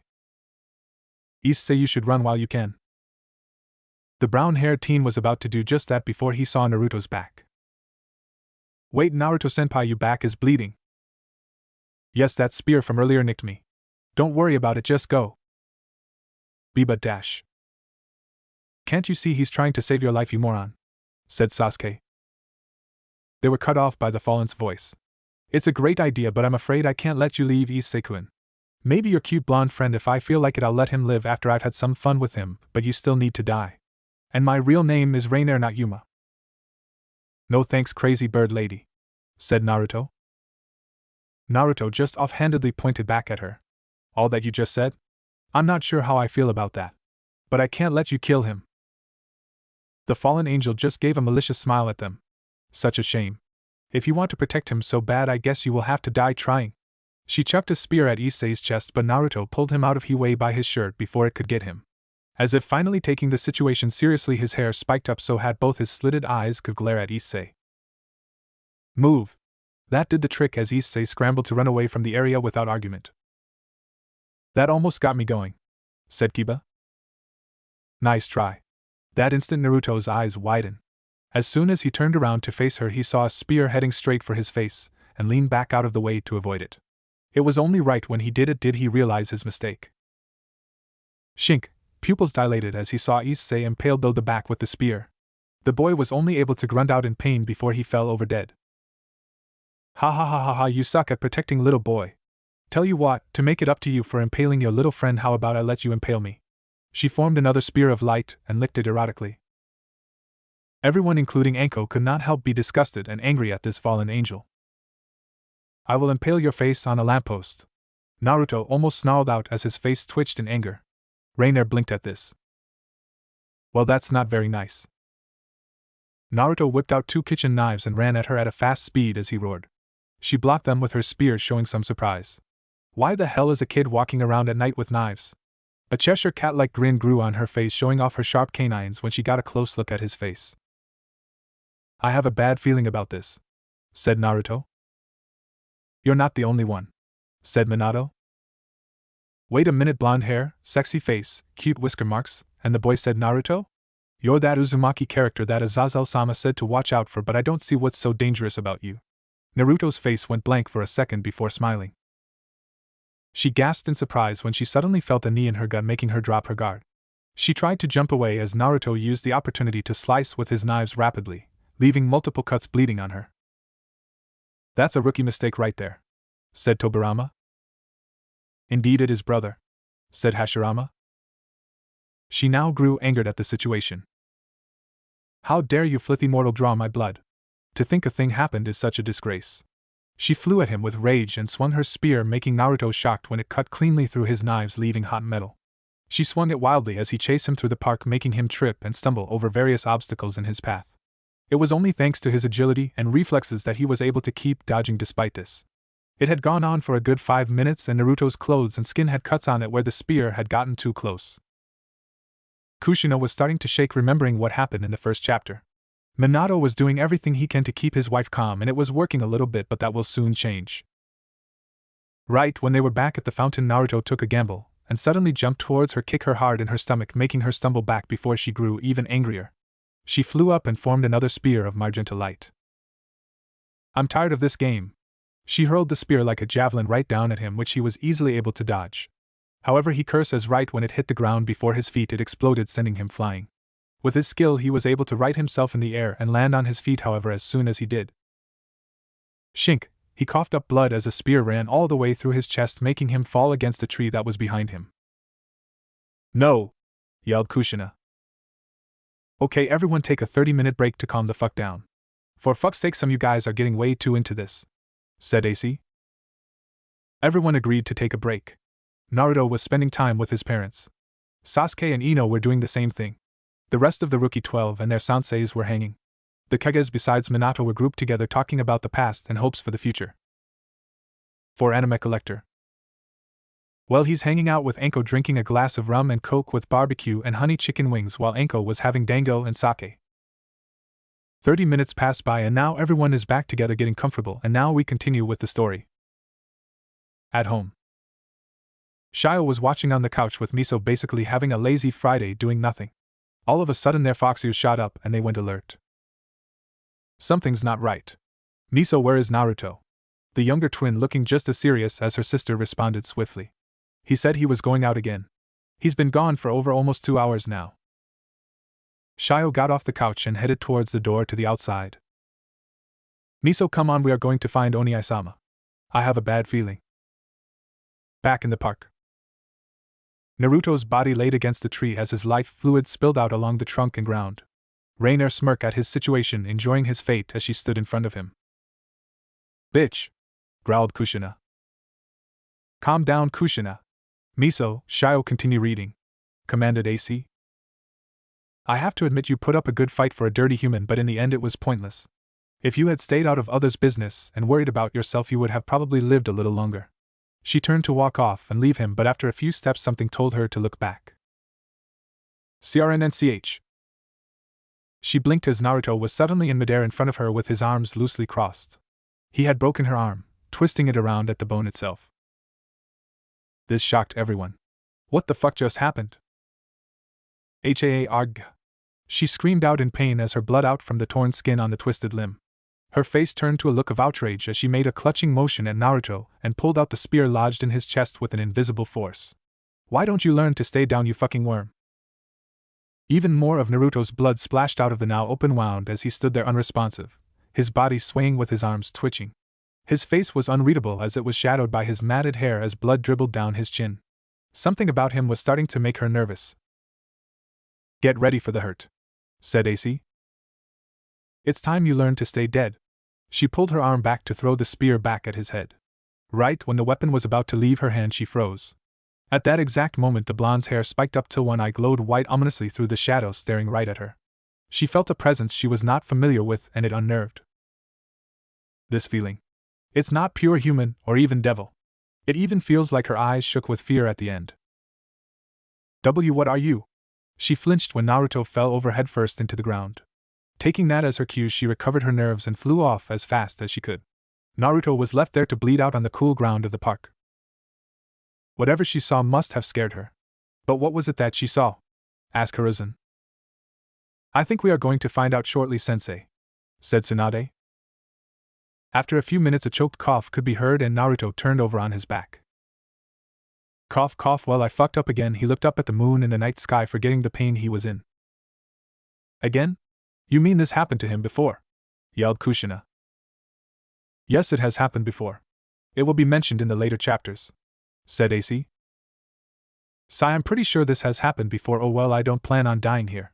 He noticed a red light to the side of him and a person approach him. How badly do you want to live, Naruto-kun?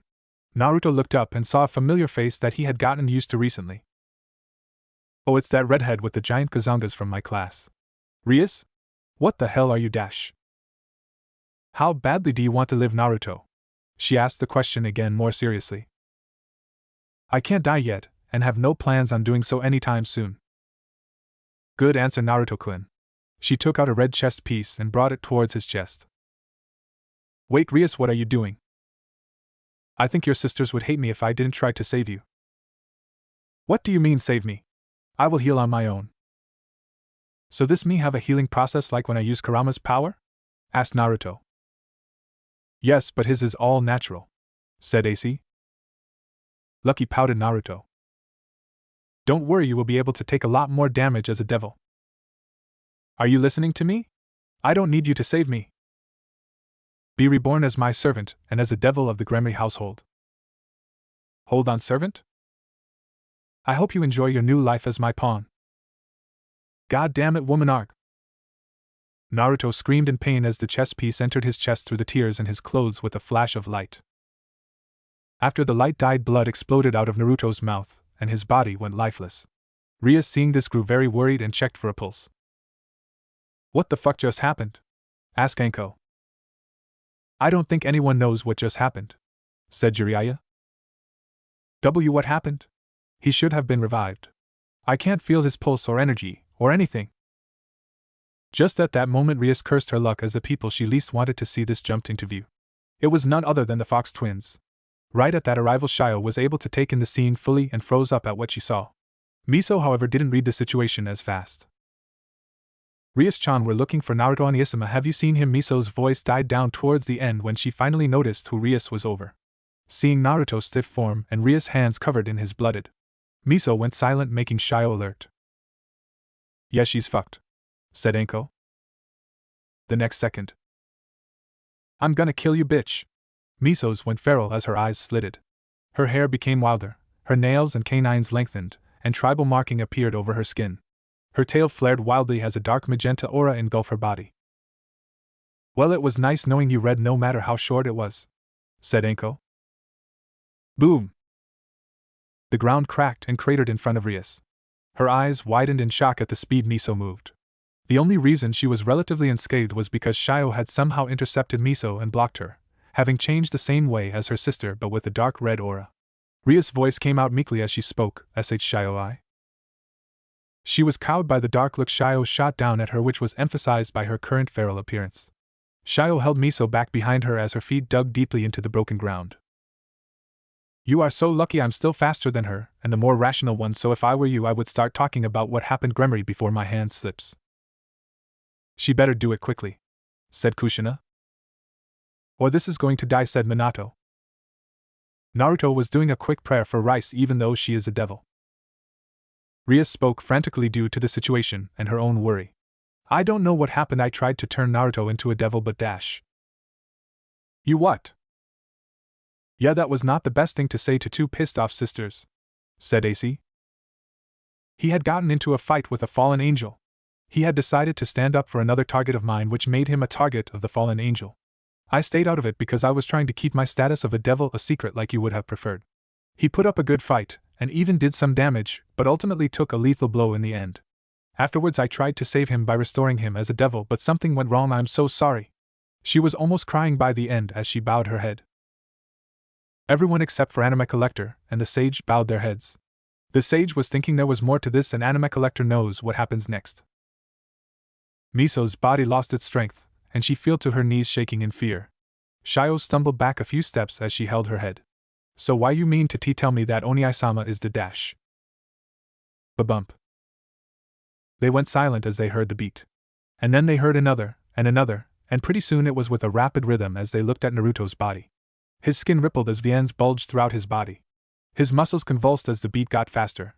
It speed up more and more as his body started to flail on the ground before it glowed and there was an explosion. The force knocked the girls several meters away with a flash of red breaking the ground. When the dust cleared they saw Naruto. He started growling as dark gray fur started to cover his body. His eyes went all white as body mass grew up by a few feet and his limbs morphed. A large black fox-like tail shot out of his tailbone with a white tip and matching ears. Most of his clothes were in rags with his pants barely holding on. What he resembled now was a large bipedal canine-like beast, and think like Kurama's body but more masculine, looking like a wolf. The TV turns on showing in his current form. This has caused Kiba to jump out of his seat. That's why I have been acting all weird since the first chapter. I was sensing a damn alpha wolf in front of me this whole time, yelled Kiba. Shio, unsure of what to make of this, shakily asked out, and Naruto Oni-sama. Is that you, Dash? They grabbed their ears as the beast let out a loud, powerful roar that was sure to gain attention. The force of it was strong enough to make them slide back a few feet as shockwaves of wind went by.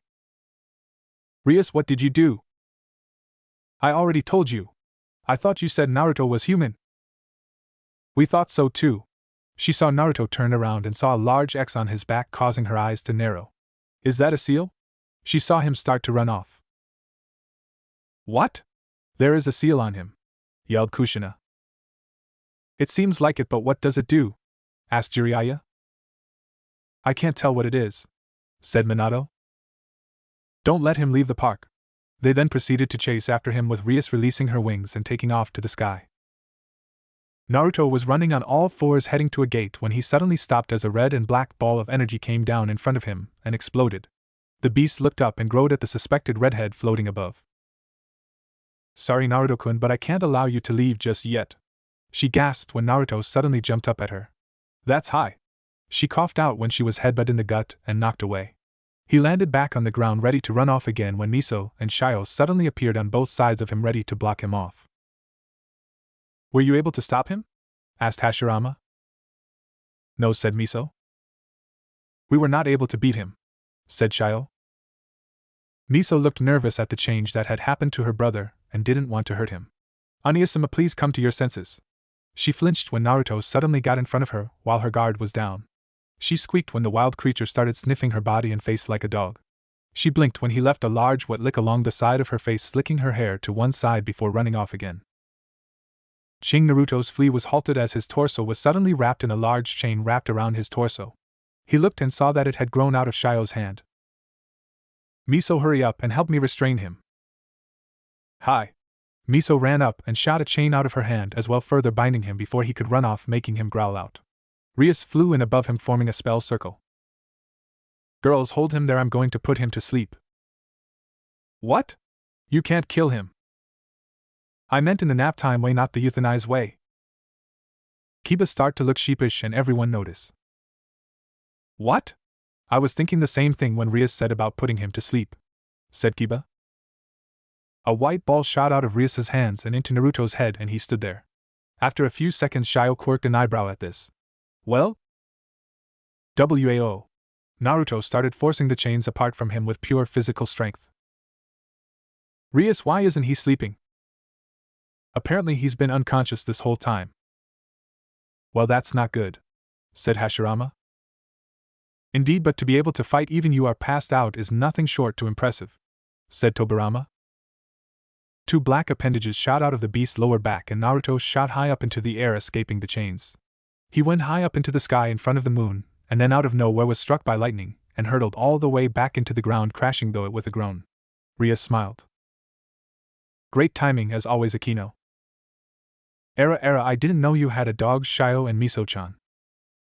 He's not a dog, he's Naruto.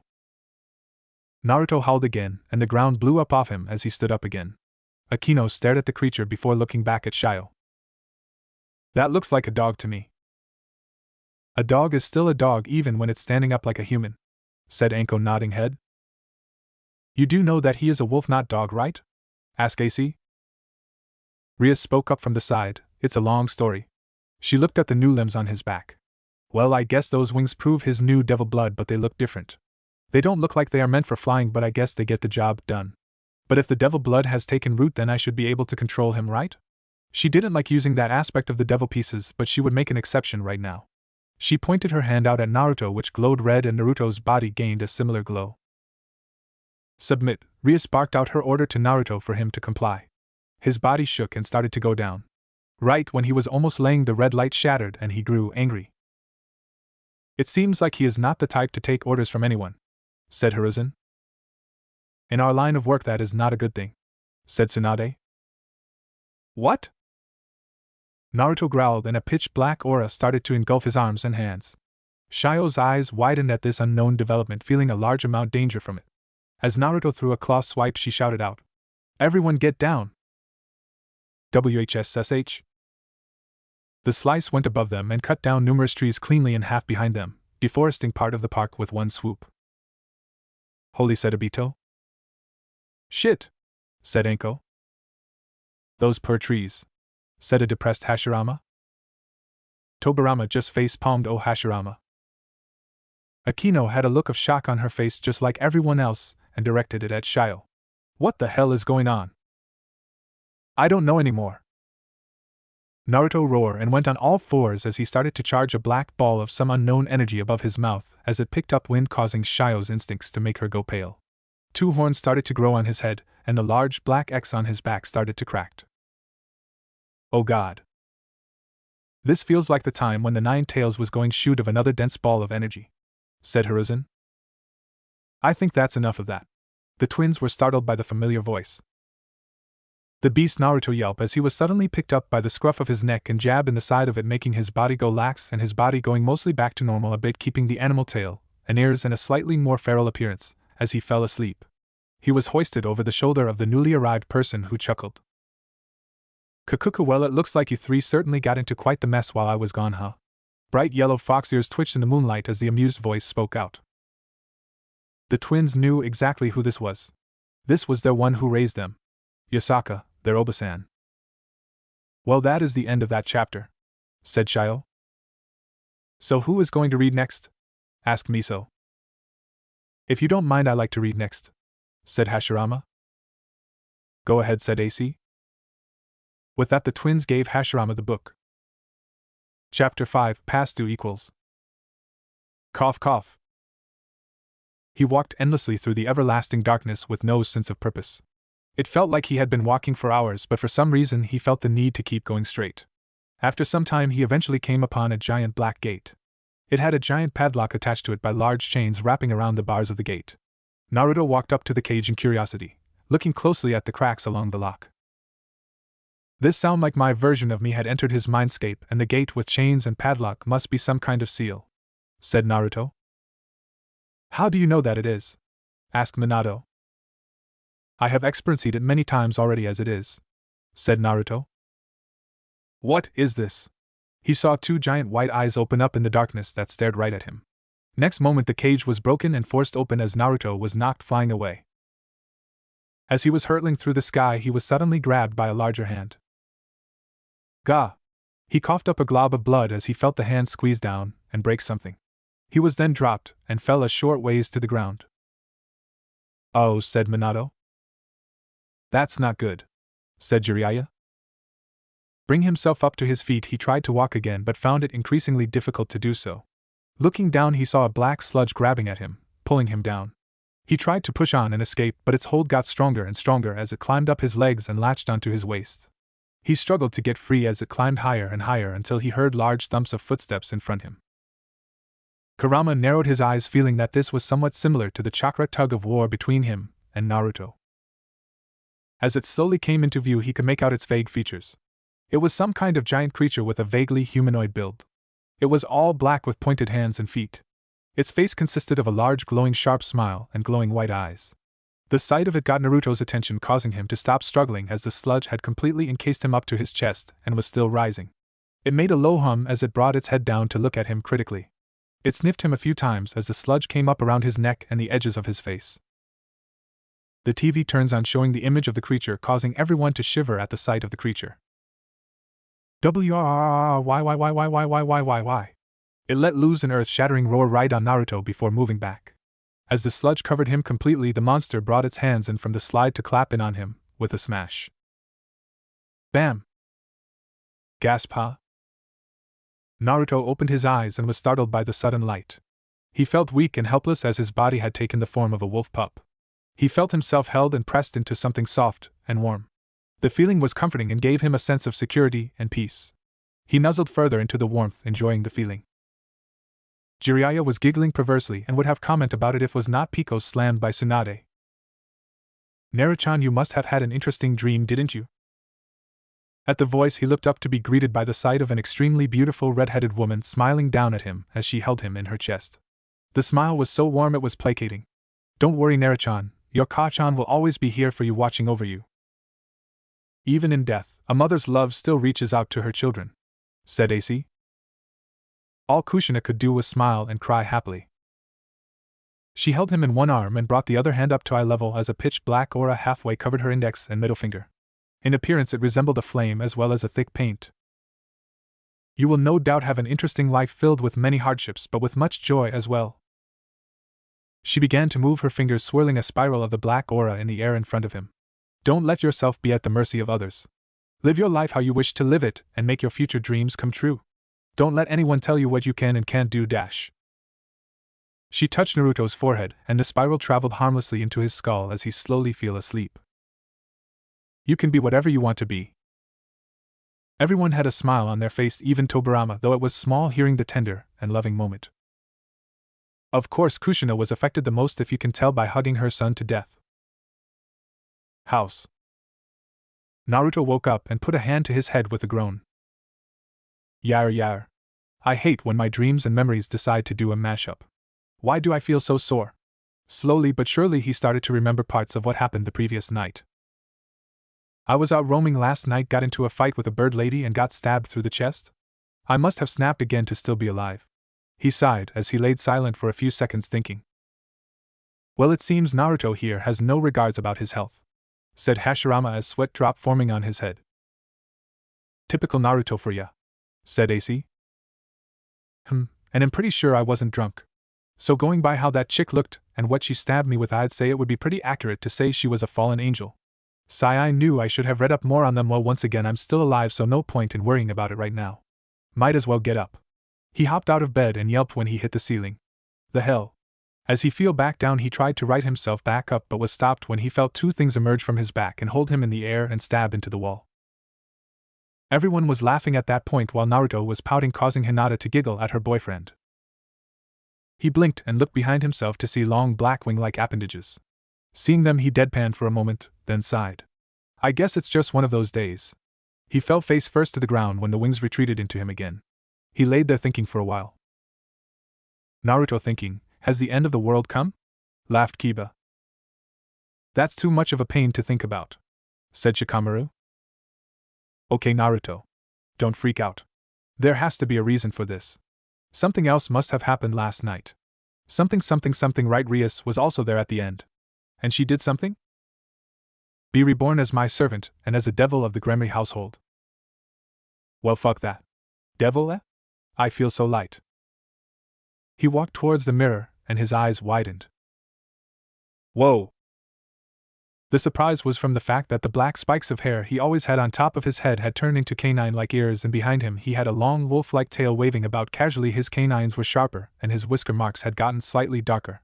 He looked at the rest of his body, and saw it looked mostly the same, but his muscles and body felt harder than before, and he felt stronger than ever. His hair was slightly longer and messier, but that was fine. The interesting thing was that his hair was naturally spiked in a way so that it only showed one eye without him trying. The blues of his eyes had turned white, even with his sclera, and only separated by the black outline of his irises. It was like the eyes of the moon, and with his slitted pupils gave him a very intimidating gaze.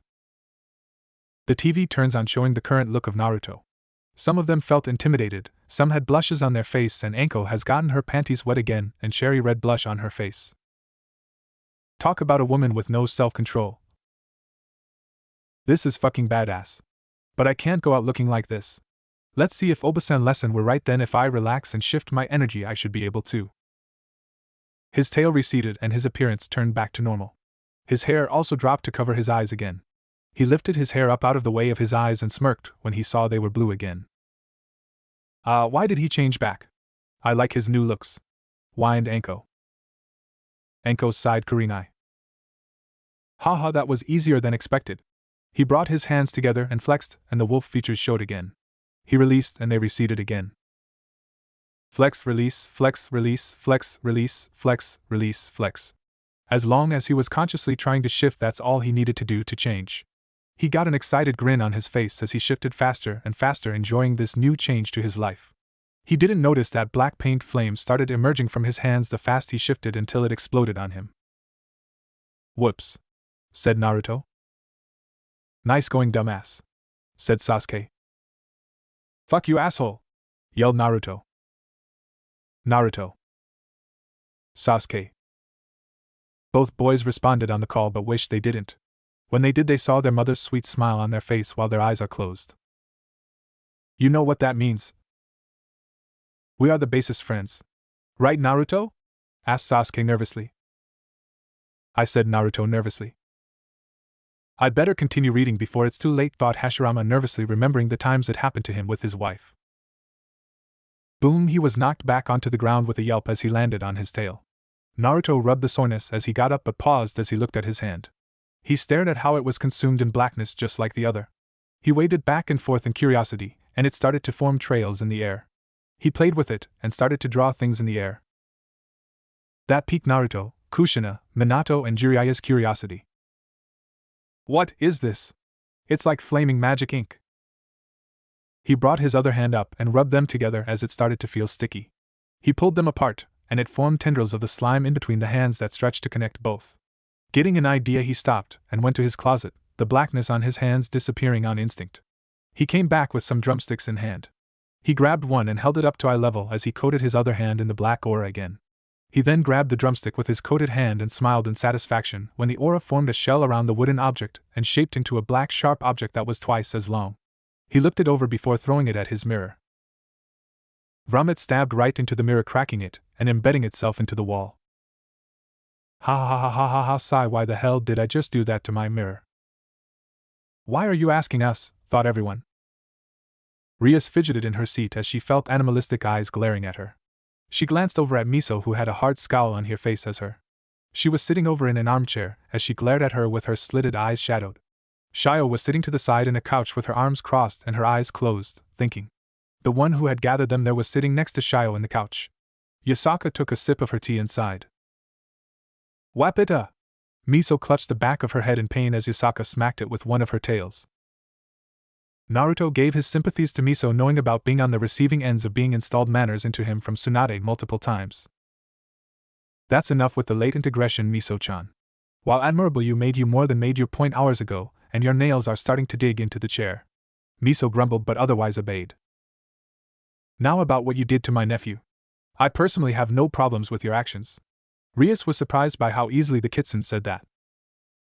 What? Yelled Kushina. What? Miso, use your inside voice. I'm sure the two of you know what would have happened had Rias not tried to revive him. He would have bled out on the ground and died, and if anything it would have been worse if she just ignored him. Miso flinched and Shio's face twitched at the idea of what could have happened. It was their fault for not being there to protect him like they had trained to be able to do so for years. It's not your fault, you two. Things happen that are beyond our control at times. You just have to move on from there, said AC. Of course that's what you think would happen, Yasaka added offhandedly at the end, gaining everyone's eyes. Shio finally opened her eyes and looked at her. What do you mean by that? Come on girls, you should have long since noticed that there was something off about your brother. All that talent and nothing to show for it. Surely you girls have remembered the bear incident by now? It was like a shock went through their system as the girls' eyes widened. Miso shook in her seat. Why, you mean that was real? Of course it was. Even when Naruto snapped, a similar thing has happened several more times throughout the years, but I guess you don't know about the others. Anyway, it got worse each time as he got older. I thought it was abnormal, so I ran tests on his body and blood. Apparently that was like a personal failsafe of some kind. It would activate through a combination of him being in danger and his mind state. When I did some digging into his data, I found out the thing causing it wasn't of human origin at all. Wasn't of human origin? What could that mean? Asked Tobirama. You'll all will know in due time, said AC. Then what is it? That I'm not completely sure. But look on the bright side.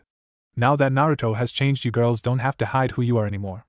The girls looked down nervous at this missing Isaka's smirk as Rias looked on curious. Hee, they've been pranked.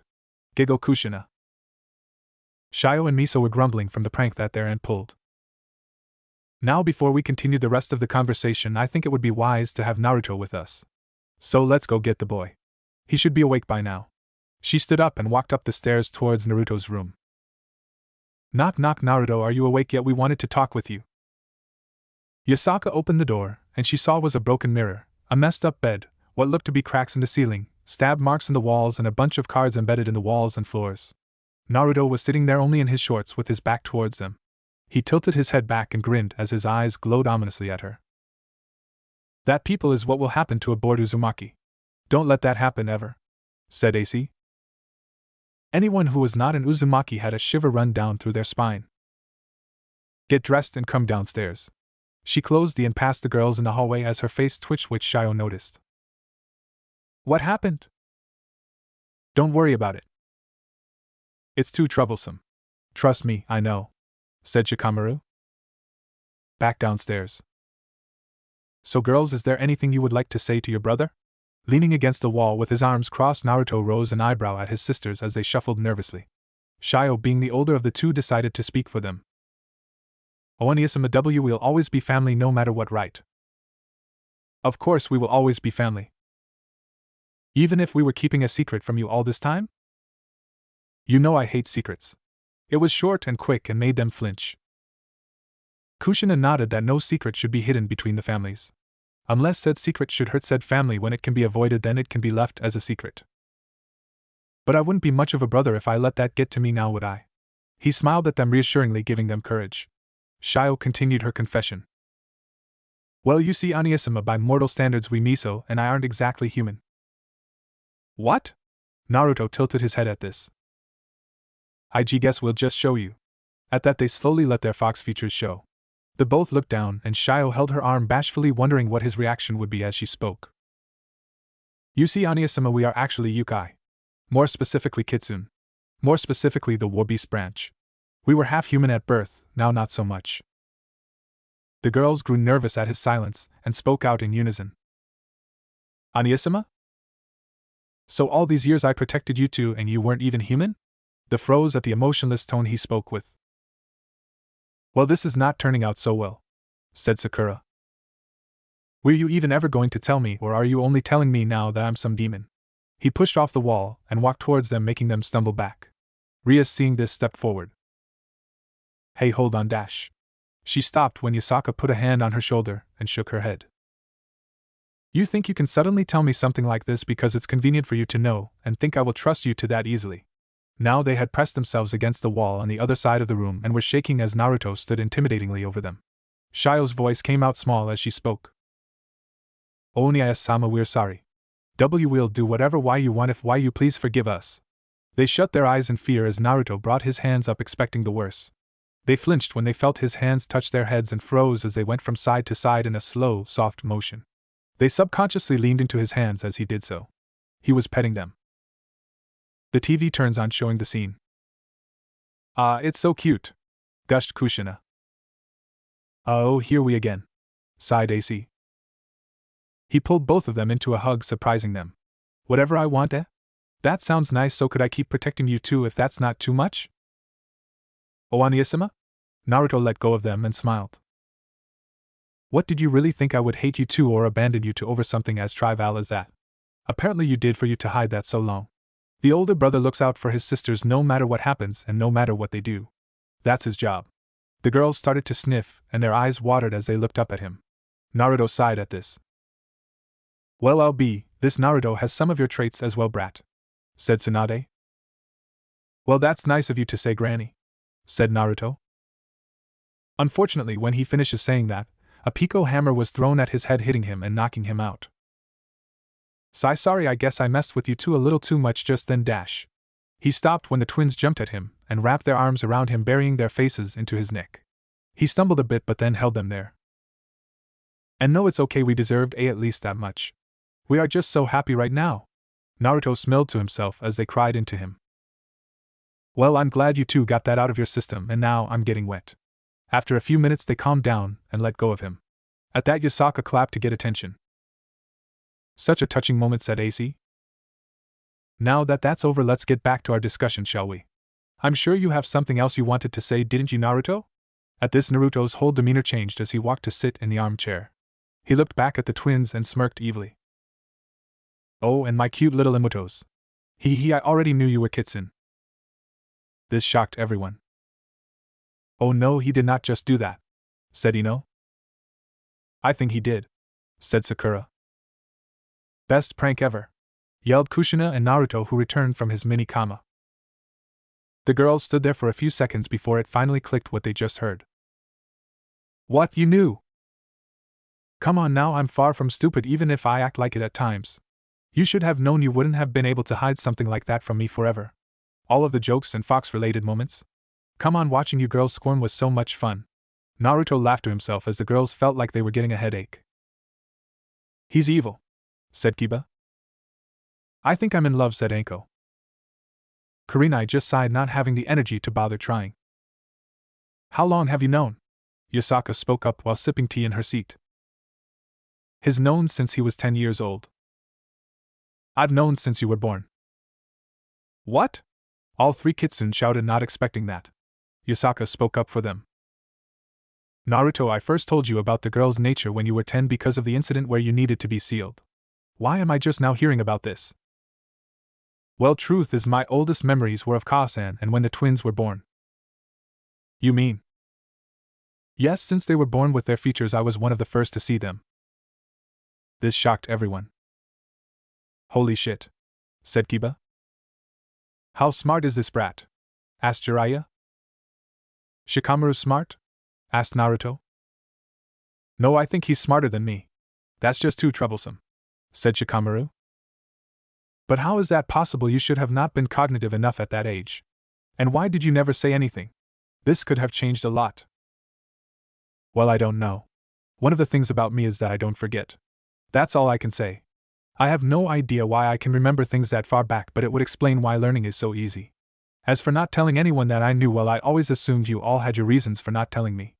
I was basically human, and no doubt the weakest link. You no doubt would feel safer knowing that I was oblivious to the supernatural world rather than me knowing about it, and fear me getting involved and hurt because of it. You know, that kind of thinking will get you in more trouble than it's worth, said AC. Miso decided to speak out at this. But if we had known, if you had told us that you already knew about our Kitsune nature, we could have protected you better. We could have used our abilities to better help you without fear of you knowing about it. We could have dash. Who said I wanted to be protected? The girls flinched at the tone and kept silent. Oh, now I know where this is going, said Hashirama. I never wanted to be protected. I never wanted to have my hand held throughout life because I was the most vulnerable. I never wanted to be pitted for being weaker. I never wanted you to feel obligated to want to protect me to that extent. Doting over me just because